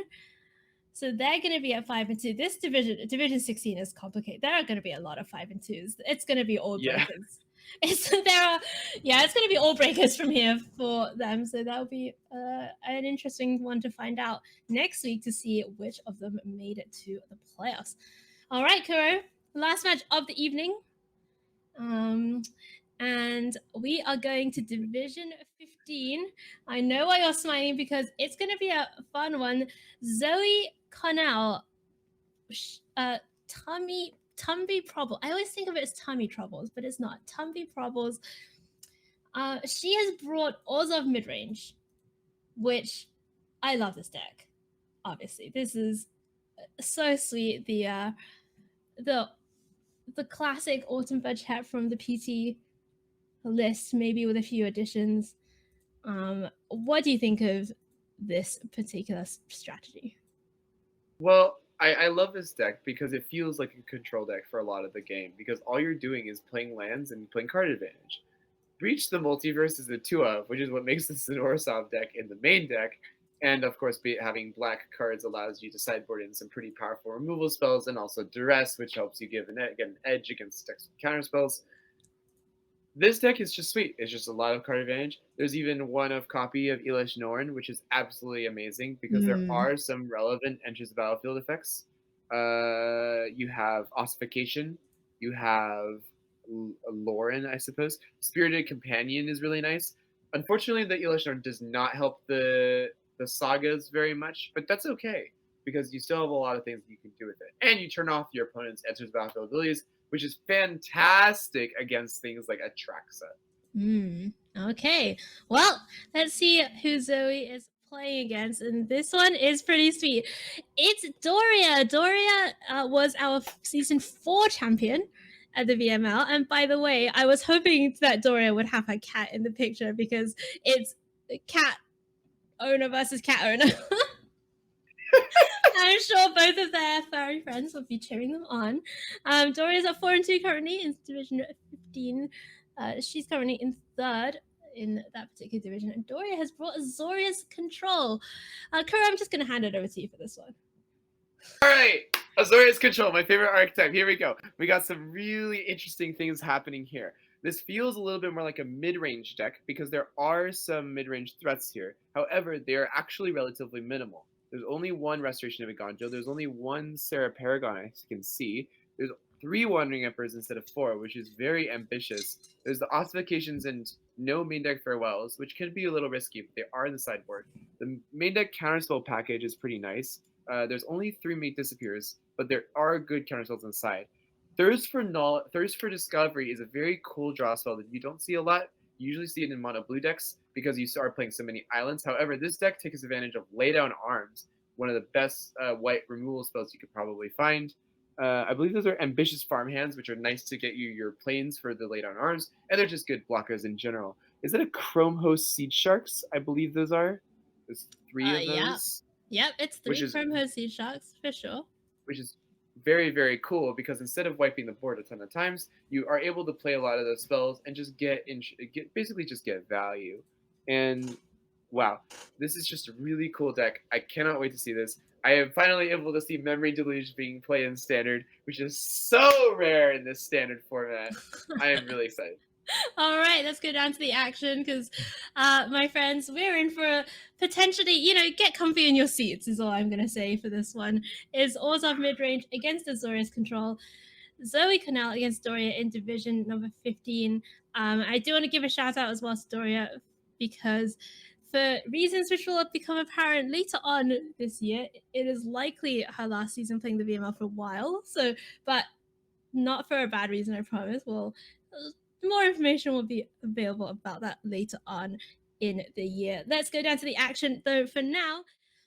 Division number 15, Doria against Zoe, and we're going to have Zoe on the lower half of your screen, Doria on the upper half, and both players with pretty nice hands. Wedding Announcement, Chrome Host Seed Shark for Doria, Zoe, Lay Down Arms, Sarah Paragon, Wandering Emperor, and Farewell.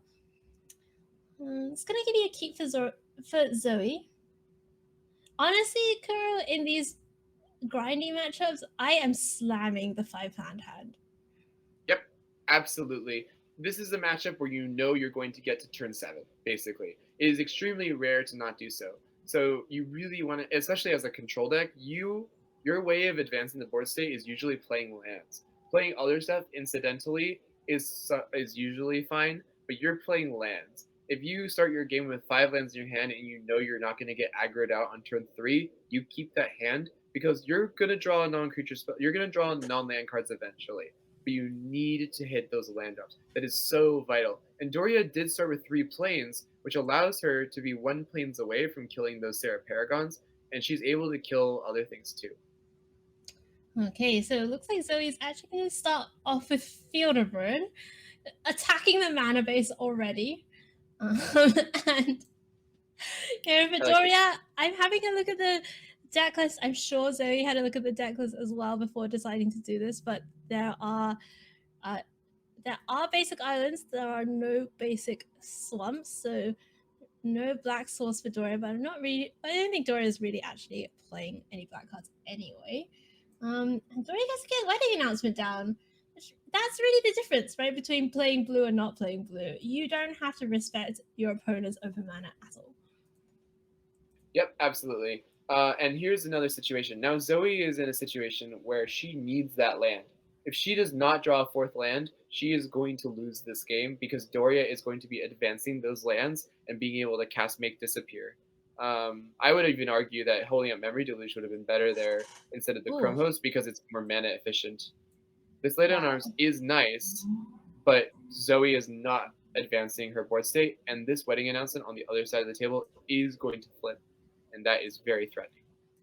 All right, well, Zoe doesn't find the land drop, but does manage to at least take care of the most pressing issue, which was that Chrome Host Sea Shark that was on the battlefield. Doria, with the invasion of New Phyrexia in hand, flipping the wedding announcement. That is not a land, but it is an ambitious farmhand.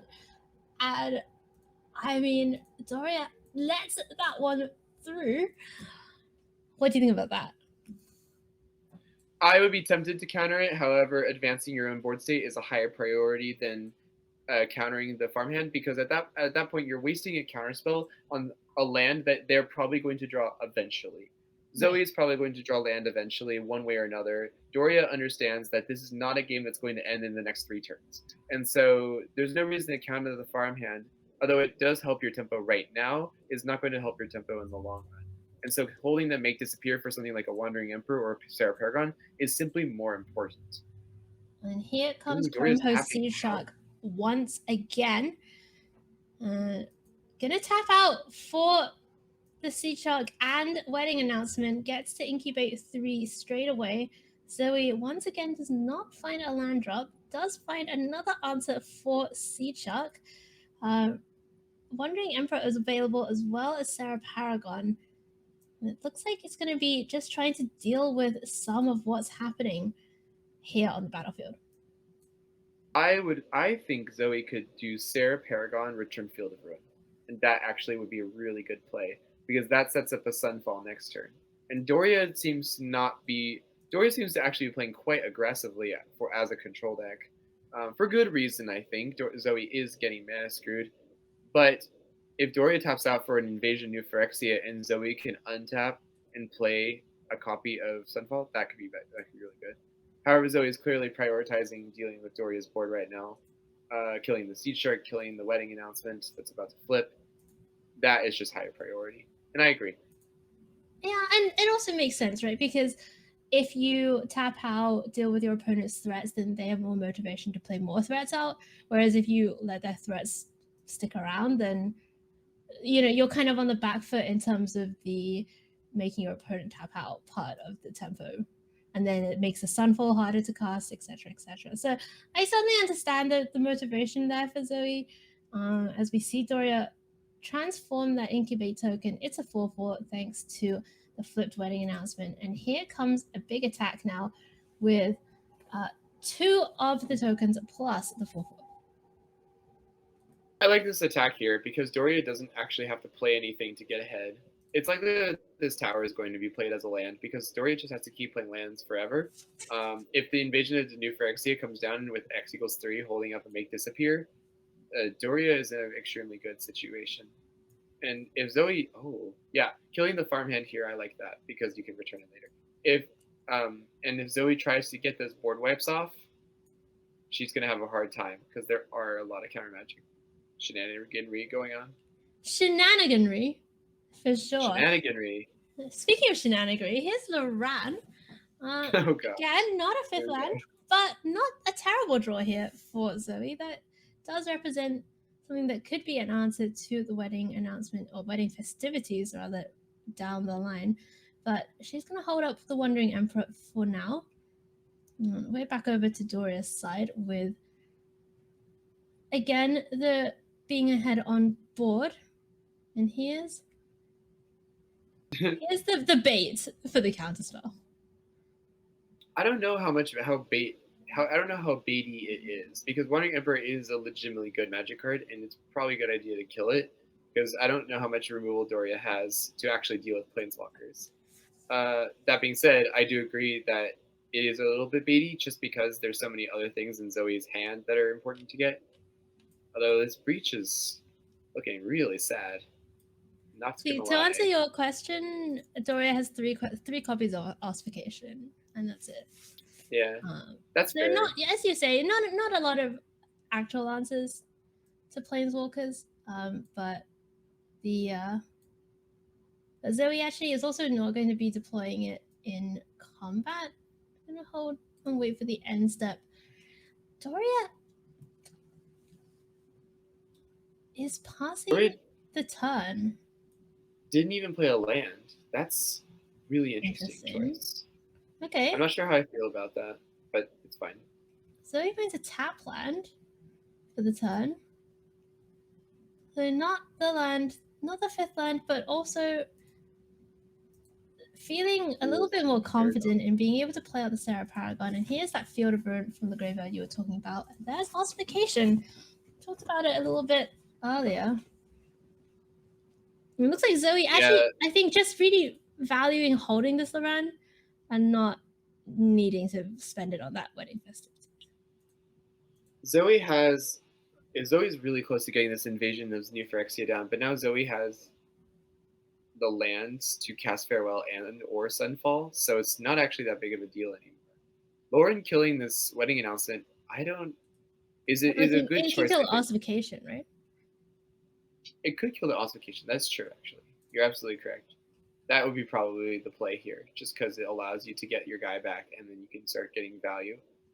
Unfortunately, Doria is playing a control deck, and so that isn't always going to be the most helpful thing. No, but here is Ambitious Farmhand, and that's going to be getting another Plains. Zoe has the tapped Rafine's Tower. I'm just checking. There must be a swamp, right? There's 2 swamps in the list. So that Field of Ruin could be the second black source for the breach a little bit further down the line as we go back over to Doria's side. And is it time? It looks like it's time. It might be, but it's tempting to play just full send it and just play as many creatures as possible. But you're really risking a Sunfall in that situation, because if you pump all your mana into it, their Sunfall, their token becomes extremely large. So you need to think really hard about that. I would be tempted to just pass the turn and just Memory Deluge and just try to find the other Memory Deluge or another Thirst, because Doria needs a draw spell, I think. It's very interesting also because Doria actually cannot, these laydown arms are not doing that much. She only has 3 planes. That's a deserted beach there. So just the 2 basics plus the Rafine's Tower. And I think Zoe, earlier on when she targeted Rafine's Tower, certainly very aware, it's the full invasion. X6, 6 knights, they're 3/3s thanks to the wedding festivities. But the coast is clear. We could be seeing a big reset here. Absolutely. I do. Ooh, Zoe's considering the Sanctuary. As Zoe, I would be very tempted to Sunfall here, because that is a 10/10 that you have. How can you not? How can you not Sunfall? Zoe, she's got is more brave than I would be. Let's just say, if I'm seeing all this tap out here, it's Sunfall, dust my hands off, pass the turn, good job. If you Sunfall here, gotta move on to the next part. Oh, yeah, gotta get. I think she's gonna Sunfall. Yeah, like Doria has already figured out, she's probably gonna Sunfall. Although this is actually interesting, because now the Sunfall token is 2 less because of the way that the blockers happened. Well, what's also interesting is that the Sunfall means that the token can be laid out when it flips, but yes. Or it could just be Emperor. But taking 8 damage is actually not that bad as a control deck, despite that sounding really weird. Taking that much damage doesn't really matter. You go down 11, you lay down arms it, you kill it. Well, it's really 10 because the announcement will, Zoe is probably, I think, is that in the last turn, there's definitely a choice between do you Field of Ruin and a land and then Sunfall to just get that extra swamp just in case. I don't know how. I don't know. I don't think you need to just yet. As you say, the games, even though that was a big swing, there's no guarantee of this token living. Plus, there's all sorts of stuff that can come out of the blue-white deck. The road is long. That is true. There could, in fact, be stuff.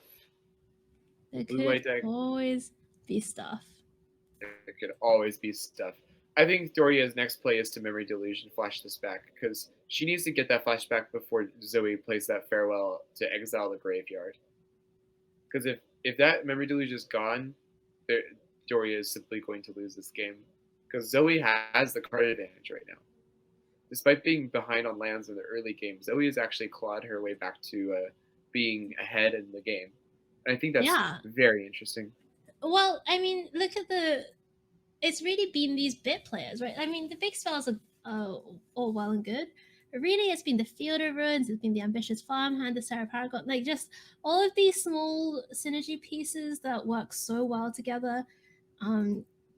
Really kind of tooth and nail clawing Zoe back into the game. And here is Field of Ruin now getting that swamp. That's the second black source that she needs. And for Doria, this lay down arms can take care of Sarah Paragon at least, so that's a plus. That is trust. That is true. But now Doria has no way to counter this Breach the Multiverse. Oh, she's main phasing. Right, because she has to find untapped land to counterspell, right? Like otherwise. Yeah, but yeah, that's so rough. That Breach is gonna come down and it's gonna be very devastating. Let's see what Zoe can find. 1 mana is she's not going to be concerned about it. And we're spinning the wheels once again to Fairy Temporal Pilgrim from Doria's. Oh, nice. That's some gasoline right there. It's Super Friends time. Eternal Wanderer going to be the pick out of her own deck. And, it's been a little bit of a grind here in game number 1, but we are finally maybe seeing Zoe kind of start to pull ahead in this particular race. I heard that you were playing a blue-white control deck. Let me just do that better. Please and thank you. Well, I mean, Breach the Multiverse. We've seen how ridiculous that card is. I've been milled out because of that card. It's so annoying to play against. Oh, I'm like, but I want to draw cards.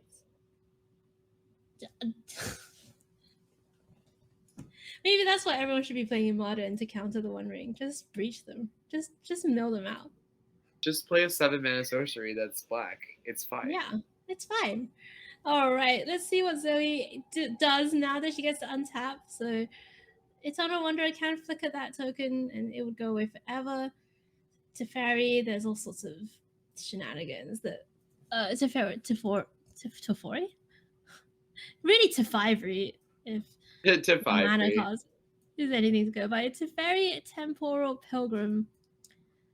You can draw a card, you can make a 2/2 that gets bigger when you draw cards, and then the -12 is just some shenanigan nonsense.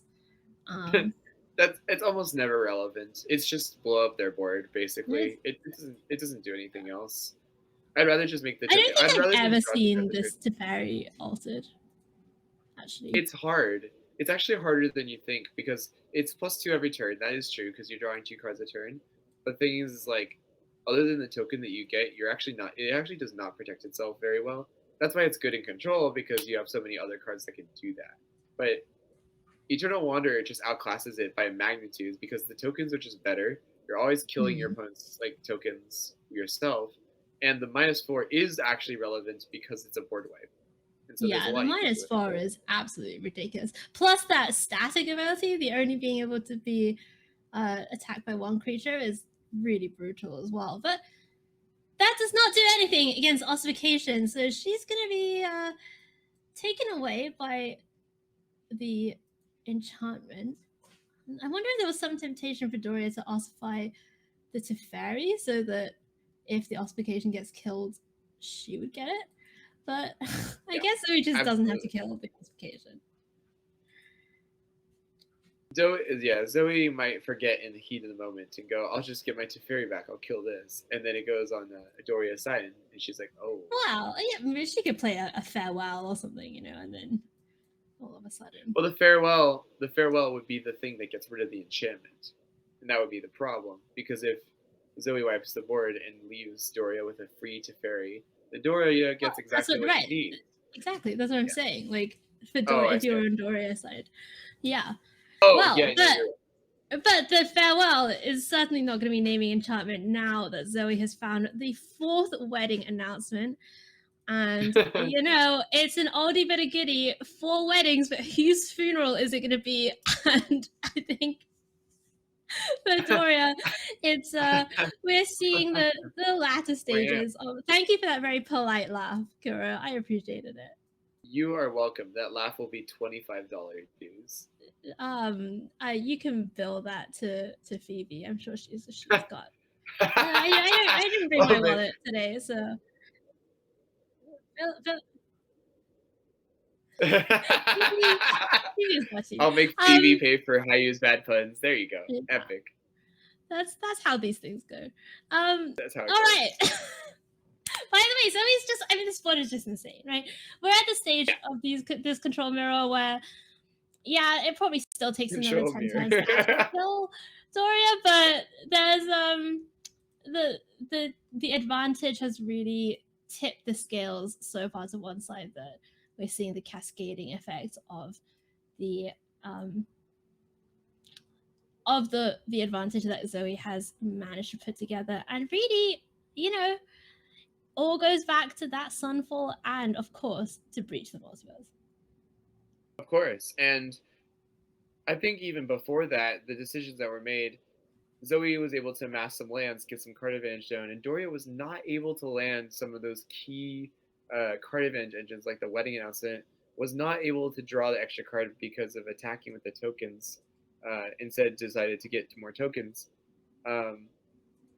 I think it's really interesting to see how the card draw engine that Doria has really shapes out to be a game like this. There's no silver scrutinies. There's only 2 memory deluges, so there's really not many to, like, you can't deluge into another deluge. Not having those card draw options are really devastating right now. Well, it's pretty interesting because we're seeing Zoe trying to figure out whether she wants to put together, you know, more soldier tokens or draw cards. And because there's 3 active wedding announcements, so that the decision is pretty impactful. You're looking at either 3 soldiers or 3 cards. And I think Zoe's just thinking, you know, I've got plenty of cards going right now. I'm going to just try and close the door on this game before something crazy happens. Yeah, and 2 of those are about to flip, so that's 2 more anthems that are coming down. Zoe is basically setting up to win the game next turn, which I think she should, because the more time Doria gets, the more time Doria gets to... Sorry. The more time Doria gets, the more chances she has to draw a Sunfall of her own. Okay, well, Doria really, really needs to find a Sunfall here. There's 2 copies in the main. Something like another copy of Invasion of New Phyrexia would also... Oh my god, there it is! It's Sunfall off the top for Doria! And that is... It's... What? What is happening here? Just make another thing so that she can get the biggest incubate token you've ever seen in your life. That's a 12/12. And she's the Esper Wandering Emperor anyway. Oh my goodness. What is happening? That battle of New Benalia came out in the early game, and yes, in the control, 8 lands is the early game. That battle of New Benalia came down at early game, and now it may actually have a chance of flipping. And if Doria can flip that into Teferi, oh my god, this game is going to be really different really fast. Oh my goodness. And Zoe even gave up on 3 cards so that she could set up a lethal attack, which, you know, you can't blame her. We like that play, and just punished by Doria hitting one of her 2 outs. Incredible scenes here in God. the last week of division play in season 10 of the VML. Oh my goodness. This is, by the way, you know, I love these control mirrors. I know you love these control mirrors. But if I were playing for the single elimination rounds of the VML with so much on the line, I don't know whether I would be able to handle it. Like, it's so much, you know? It's a lot. And you have to just concentrate so much all the time. Yeah, I mean, I think it's absolutely worth mentioning. Just control mirrors take a lot out of you, because then you can't just think about the first against aggro. If you just think about the first 5 turns of the game, I Sensei Revelry, I get a board wiped down. Okay, cool, they have no cards in their hand. I just win here. In a control mirror, it's a little more complicated, because if they get opportunities to get cards back, you need to anticipate that as well. You need to think about how are they trying to get their threats out. What do I counter? What do I not counter? Your early game resources matter a lot more because there's a late game that you need to also manage. And there's a Right. certain point in the game as a control deck where you really are thinking, I have this many cards left in my deck. I only have 2 make disappears left in my deck. If I play this one that I have in my hand, I only have 2 more. So do I really want to Oh counter this threat? my Yeah, goodness. I don't want to cut you yeah. off there, Kuro, but No, the it's fine. Go Eternal for it. Wanderer is a big find here for Zoe. That gets to get rid of the biggest threat on the battlefield, essentially for free. And we're now going to see a massive attack in, sending a bunch of these threats at the Wandering Emperor. The big one at face, and Doria is just left with the deserted beach in hand. So even though there was that sunfall, the reset, etc., it is looking like things are going to be going Zoe's way. Wandering Emperor goes down. Doria's going to eat the 8 damage. Zoe's going to add to the board. And Doria's back in the same position again, needs to find a sunfall just to essentially live through the next turn cycle. What can she do here? I think Doria. This is a reason why Doria would definitely want to have farewell in the post board for this exact situation where Zoe has those wedding announcements down and just getting so much value. Unfortunately, Doria is not in a great position. The Chrome Sea Shark is so sad. There's nothing to cast with it. Yeah, and that's gonna do it. After an epic struggle here in game 1, Zoe Connell is gonna go 1 game up against Doria in this control mirror. And you see those duresses come straight in and the lay down arms straight out. Yeah, you bring in the duress, absolutely. Yeah, the Doria's deck is just so many non-creature spells. You always put in duress. It's always a good choice. Get it in. Farewell could even be a choice you could bring in. Lauren could be a choice you could bring in. You could deal with those enchantments. Ossification, not so good. Control deck's probably going to side in hate against enchantments, so there's really no reason to keep it in. I think I think this deck is really well poised against control for sure. But it is a lot about outplaying your opponent and getting that card advantage and reading them correctly. Because as mono white, you aren't able to win counter wars. So let's have a look. Kaya Intangible Slayer coming out of the sideboard as well. Love to see a bit of Kaya action. Yep. As hexproof. It's fantastic. As hexproof. You know, if she hits the battlefield, there's not a lot that can be done about her, at least in terms of interaction. There'd have to be some sort of creature's attack force to take her out.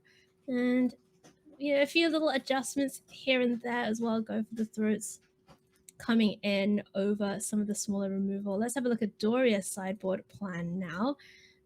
Again, lay down arms, not great in this matchup. That's going to be hitting the side. All the ossifications, it looks like, are going. Yep. Negates. There's too many farewells coming in. Yeah. The disdainful strokes are actually quite clutch in this matchup because there's so many things in mono white that can be countered with it. And negate is obviously good as well. It counters all of the wipes, it counters all the planeswalkers, but it also counters breach, which is nice. The farewells, I think, need to come in as well to deal with all those wedding announcements, just because it's an extra wipe. They really needed a wipe in that situation and didn't get it, so it would be really pertinent to get that farewell into the deck. I don't think they're doing it though. There's some decision making here. It looks like Loran is going to be the enchantment hate of choice for Doria. You know, Chrome Hosichuk still in, a bunch of the Planeswalkers still in, and really, we're going to see a lot more leaving mana up now that Doria has brought in way more counter spells. And for Zoe, that's going to be a mull to 6, but this one looks good. Land, 2 lands, Ambitious Farmhand being the third one as well. Oh, and Duress at the top. Duress is very nice here, but Zoe getting a swamp here is actually pretty dangerous because it's 1 less planes that you get, but there's an Ambitious Farmhand, so it's actually not that bad. It's totally fine. It's totally fine. Ambitious Farmhand comes down, and we see Doria developing out the mana as well, just making sure all of the colors are available and getting set up for the later on in the game wedding announcement now for Doria, and she's going to be the first one to land a substantial threat. So if I'm Zoe here, I definitely want to play that duress. But the question is, do you play it before or after you spirited a companion so that you can have an informed decision about what to take? So we just double checking. You don't want to get messed up by auto tapper at this point. Nice. We've seen Eternal it Wonder many is times great. before. Yeah, Eternal Wanderer. That's going to be nice once Doria, a little bit further down the line when Zoe finds a few more lands. And here's Duress. What are you taking here? I would probably take Make Disappear or Negate. It's hard to say. Negate, I think, is a completely valid choice. I understand completely why it's being taken. The only reason why I take Make Disappear is because those wedding announcements are making tokens, which can be used for the Make Disappear, which allow Doria to be able to counter creature spells, so that Elish Norn can't come down necessarily. If Doria just has Negate, though, there's no way that Zoe can play around it. It's just one thing is definitely going to get countered. So it's a really hard decision. It's not an easy one. It's not an easy one, and Doria of course finds the disable stroke anyway, so that's going to be plenty nice for her to be able to answer some of these bigger threats, even if they are creatures. And she finds ambitious farmhand of her own, and deciding, of course, not to block those 1/1s with the tokens, since she does have a wedding announcement ready to flip. Yes. This card draw from the wedding announcement will actually be pretty helpful because Doria needs that to work out. The ambitious farmhand I also like, but it means that Doria can only counter one thing instead of two things, which could be really dangerous depending on what the Zoe plays. I mean, it does make sense, but also, if you're in Doria's seat, your mono white opponent, or essentially mono white opponent, has the 4 mana, but ultimately that's not necessarily going to mean that you're going to need all of your counter spells, although Doria being put to the test here. Yeah, you counter the Wandering Emperor for sure. Just get it off the table, just in case. Draws the planes, just meh. Plains. At least through that. Yeah, sorry, go ahead. Well, Plains is meh, but at least Restoration of Agandra was found as well. And Zoe does not find a land, does find a Loran. That's going to take care of the wedding festivities. And now we imagine Doria is going to be pretty reasonably happy to take the trade, especially with Restoration of Agandra in hand. Decides not to. It's also fair. Yeah, that's fair. I like the idea of trading with the farmhand just so that you can have it later. But also at the same time, it's like, do you really need another planes out? Do you need to search your library for another planes? You could thin the deck a little bit, but it's not like the best thing in the universe. You're already getting planes with the restoration. Yeah, that's fair. That's fair. Restoration is going to come down, and you can kind of decide later on. You could pitch something. Maybe just get your ramp on with the restoration. Never a bad option. Absolutely. So this Elish Norn is really awkward because if Zoe plays it, then Doria just goes, okay, I'll just Sunfall and kill it immediately. But at the same time, if Zoe doesn't play it, there's nothing else that Zoe can play to get value. I mean, Celeste is here. They can do a little bit of looting, a little bit of ramp. Oh, second wedding announcement for Doria. That's a nice find, especially now that Loran has been played out already. Absolutely. And, that's a lot of card draw. And if you play the wedding announcement, you can also play the Disdainful Stroke right afterwards. So it's not even the worst situation ever. Do you play a land here? I would be tempted to play a land here, just because it's control, and that's how control works. I don't know. I would.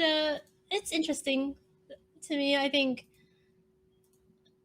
there is a point at which you want to start cycling. I don't know if it's now.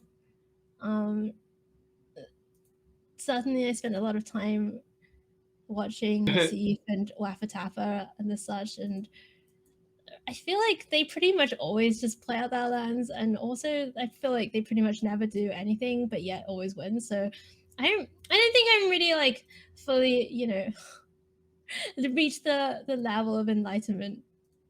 I mean, That's the way I see required. it, the way I see it, you want to be playing your lands so you're able to do things. Like you want 9 lands so you can memory deluge flashback while also holding up like a disdainful stroke or something.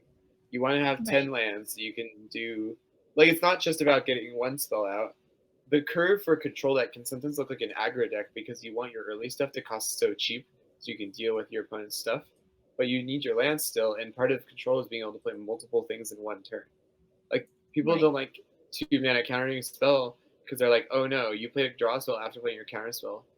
That's really overpowered because I played one thing and you played 2 things. Well, no, that's just how control works. You need to try to get that tempo advantage and card advantage at the same time. And managing those two is the key to success. Speaking of tempo advantage, getting to counter that Wandering Emperor, which was going to make Loran win combat, is pretty sweet here for Doria. And now that Restoration of Igandra has flipped into the Architect of Restoration, she has the battlefield.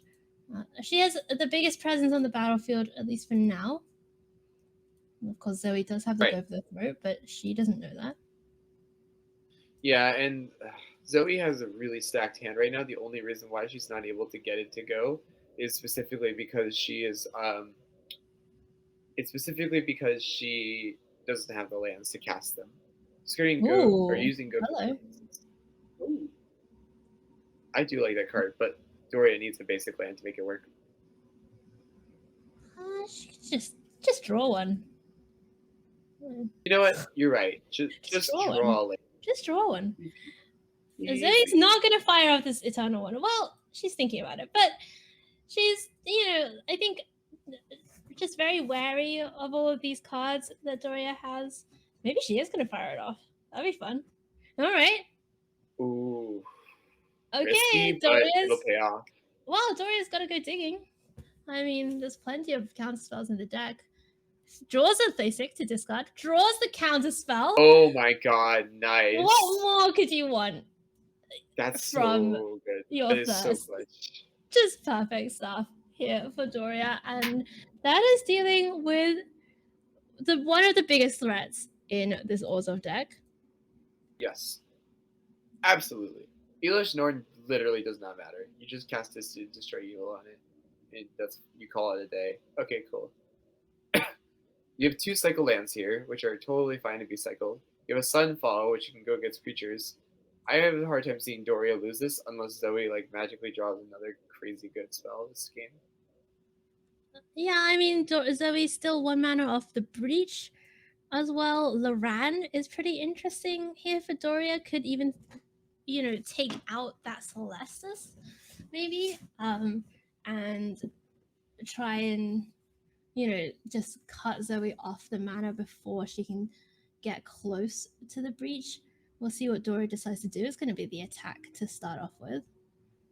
Get the Doria card is draw. down Really at important. 7, but these 1/1s don't really matter. And yeah, Celestis is going. Oh, the negate. Draw that card. Oh, that negate is so good right now. That's like insurance. What a draw. I have a hard time seeing Doria lose this game, to be honest, because there's just so much that Zoe is doing that's hard to address. Countering this is probably fine, but Well, she has to destroy. Yeah, but that's almost kind of reserved for a big old creature like Elish Norn, for instance. I don't know if Doria would do that on the restoration or not. But regardless, Doria's patience is going to pay off because the negate on the wedding announcement certainly is. Yeah. That qualifies, right? Like that meets the criteria for something you would negate. Absolutely. Look how different this game is from the last one. Doria with all the mana available, Zoe stuck on 6 lands, which not a lot in these control mirrors. Starting to get aggressive. Zoe's at 11. Might have to make some blocks here. Talk to an aggro player and say, I was on 6 lands. I was in the early game. I mean, 6 lands is it's like the prequel. Exactly. Yes. The prologue, if you will. That's another thirst for discovery. I really like that here, actually, because it allows Doria to keep drawing into her deck, which is so important. Elishnorn is going to be fired off. Oof. Doria doesn't find a counter this time, but does find it to Fairy. And, there's plenty of lands to pitch, so no need to worry, even though she didn't find the basic. Can even cycle the Sparrow's headquarters if she wants to. She could. I don't really understand why she keeps being a Ganjo over a Cycle Land unless she needs the untap mana source this turn. And that's different, I guess. And how about another wedding announcement?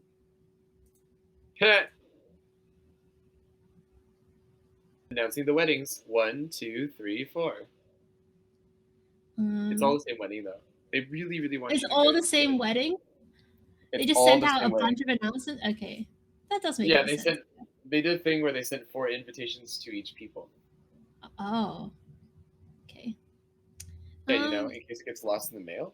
In case it gets lost, yeah, that's fair. That's fair. I mean, Innistrad does not seem like the mail service is very reliable, right? Like, they have disasters there all the time. They just, at any given moment, your postman might just turn into an Eldrazi or a Phyrexian or whatever the horror of the month is. So I don't blame them for sending out multiple announcements. And Zoe is finding one of those announcements and able to get that down at 5 life. The board is clear somewhat, but Doria, plenty of action in hand. That incubate token is a 3/3. It's gonna start getting in. There's more tokens to be made from the wedding announcement to Fairy is a thing. And Doria looks like she's going to be evening things up here in this control mirror, which if you played against the arena clock before, you'll know how tense these players are feeling. Even though they've been playing at a fairly reasonable pace, the games have been long, and Zoe's going to scoop things up. Absolutely. I think it really should not be discounted just how important it was that those tokens kept attacking each other. They weren't sitting there doing nothing. Like, they were actually hitting each other multiple times and keeping track of those life totals and getting lower and lower and lower. And they're just chipping away every single turn. That adds up. And when you control, knowing when to do that and when not to do that is key to your success. Totally. Not a lot of changes here between games 2 and 3. We see some laydown arms come back in for Zoe. So that's pretty interesting. Only a couple. I think it's fine to not put the 4 of in, but you need a couple. Maybe if you want to get rid of any Ganjo, for instance. That's a good point. Even a Lauren, maybe even a Lauren, I guess. Or just any token that's problematic. For sure. Doria is also looking at some of these removal spells again. I kind of want Farewell to be cited in, because I just personally like Farewell. But also, I think it's actually very useful here. Farewell's kind of an interesting one. Like, at least the graveyard mood is kind of interesting, right? Because on the one hand, they have Breach, so maybe managing the graveyard is good, but you also have Memory Deluge. I don't know. There's intricacies here. And speaking of intricacies, these hands both look really sweet. A farmhand, wedding announcement, Sunfall Thirst for Doria, Loran, Duress, Celestis, and Breach for Zoe. I think this is going to be a nice one here for our deciding game. I agree. And unless the clock makes the game end immediately because of time, I think this will definitely be a game of all time. I really want to see one of the games of all time. It's one of the games of all time. Each player has things they can cast. Each player has ways to draw extra cards. Each player has really big bombs. So it really is the choices that they make in these first few turns is going to shape the rest of the game. And Zoe is going to start off with the Duress. She's going to be taking away that wedding announcement, leaving the Thirst for Discovery Sunfall in hand alongside Farmhand and Sea Shark. Oh, if you're Doria and you see that, you're just like, I know at least one of the cards, I think. This is like, Zoe's just saying, I'm not going to risk it. I have the opportunity to. I don't know if I'm going to draw any more swamps. I'm doing this now. That makes total sense. It makes total sense. And Zoe also gets to get the wedding announcement down, given that the wait was clear. Here is Chromhost Sea Shark.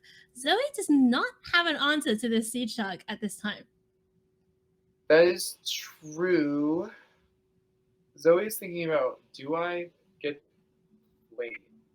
I already tended to get the planes, and the next turn discard Lauren, get back the obscure storefront, get those lands down. Oh, Celestis.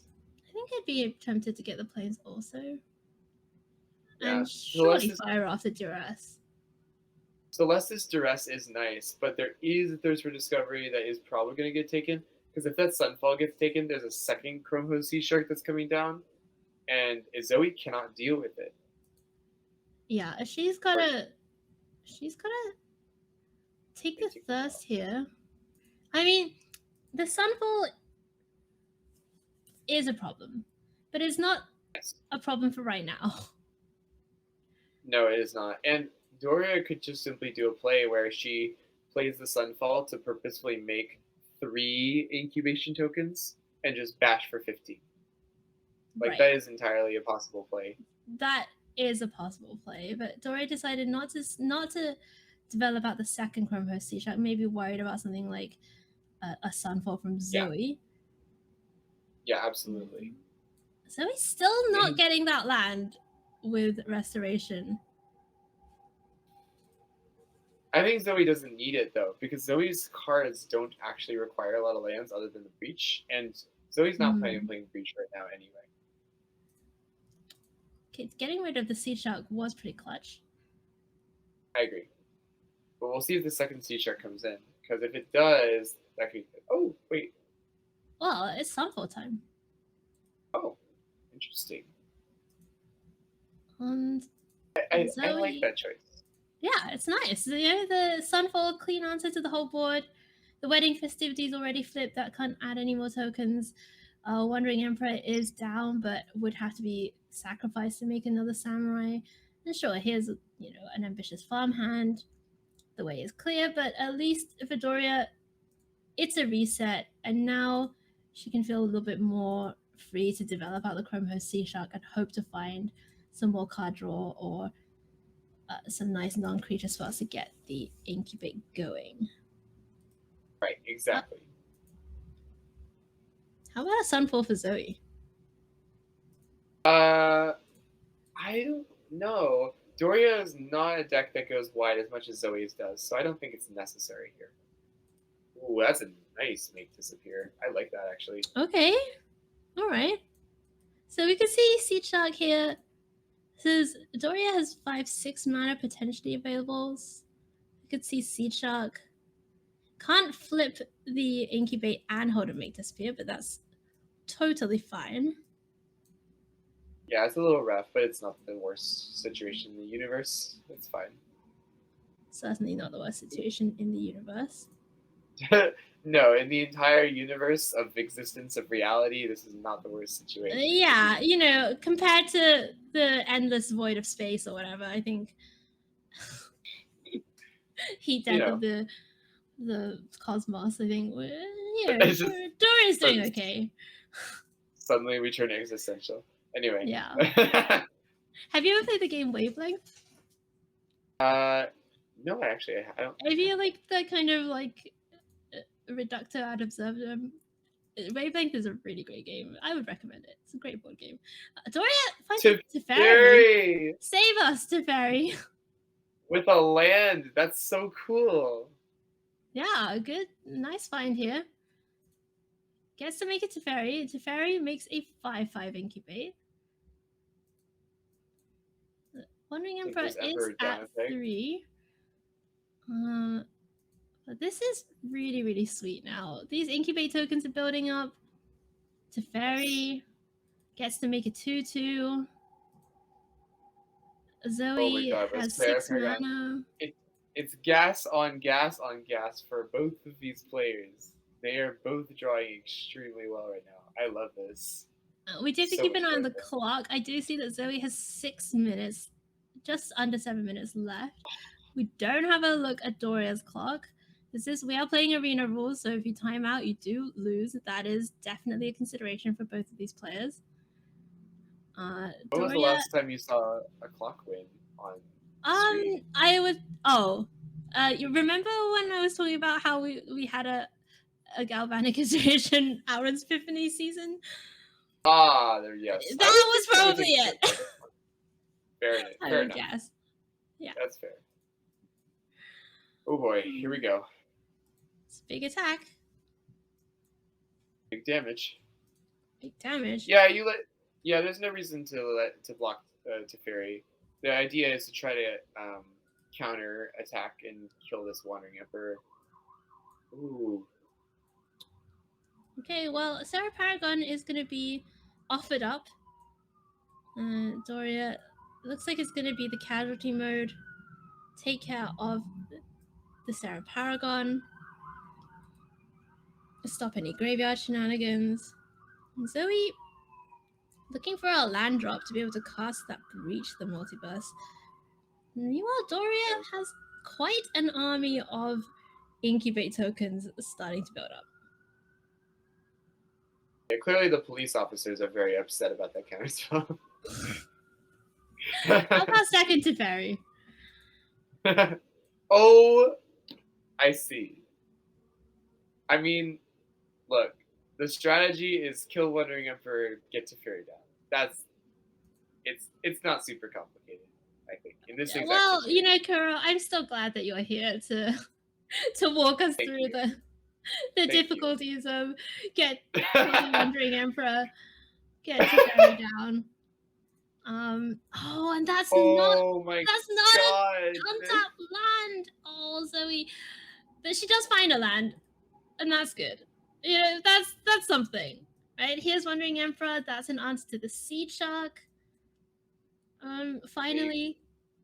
Get that out of here before Doria can draw any more spells. If Doria gets an untap with that Teferi, that is so threatening. Oh, here comes an incubation token. So flipping the bigger ones is probably better, just because you get to potentially get that farmhand out of here. Getting the card draw with Teferi, trying to get not card draw. Oh wow. Wow. Doria's just prioritizing getting a board state here. Wedding announcement is interesting because Doria could potentially attack with the creatures and draw cards, but that is not a very profitable attack given the size of Zoe's creatures. And we know that Zoe gets to untap and just fire off this Breach in the Multiverse, which surely surely this is gonna be enough now to round out this intense battle. Let's see what Zoe hits.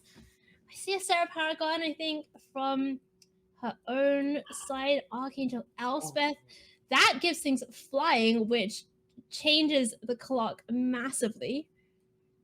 Yes, absolutely. If this Archangel comes in and makes that ambitious farmhand the biggest, buffest, beefiest boy you've ever seen, that is probably game. And in addition to that, Sarah Paragon, this is definitely... Look how many things Zoe could play. It was just... My goodness. And she gains 3 whole life points, which, as we all know, is very good. Yeah, of course. Yeah. Exactly. This is really sweet. Putting the flying on that that architect so that it gets to attack freely and make the tokens is a real clutch move here from Zoe.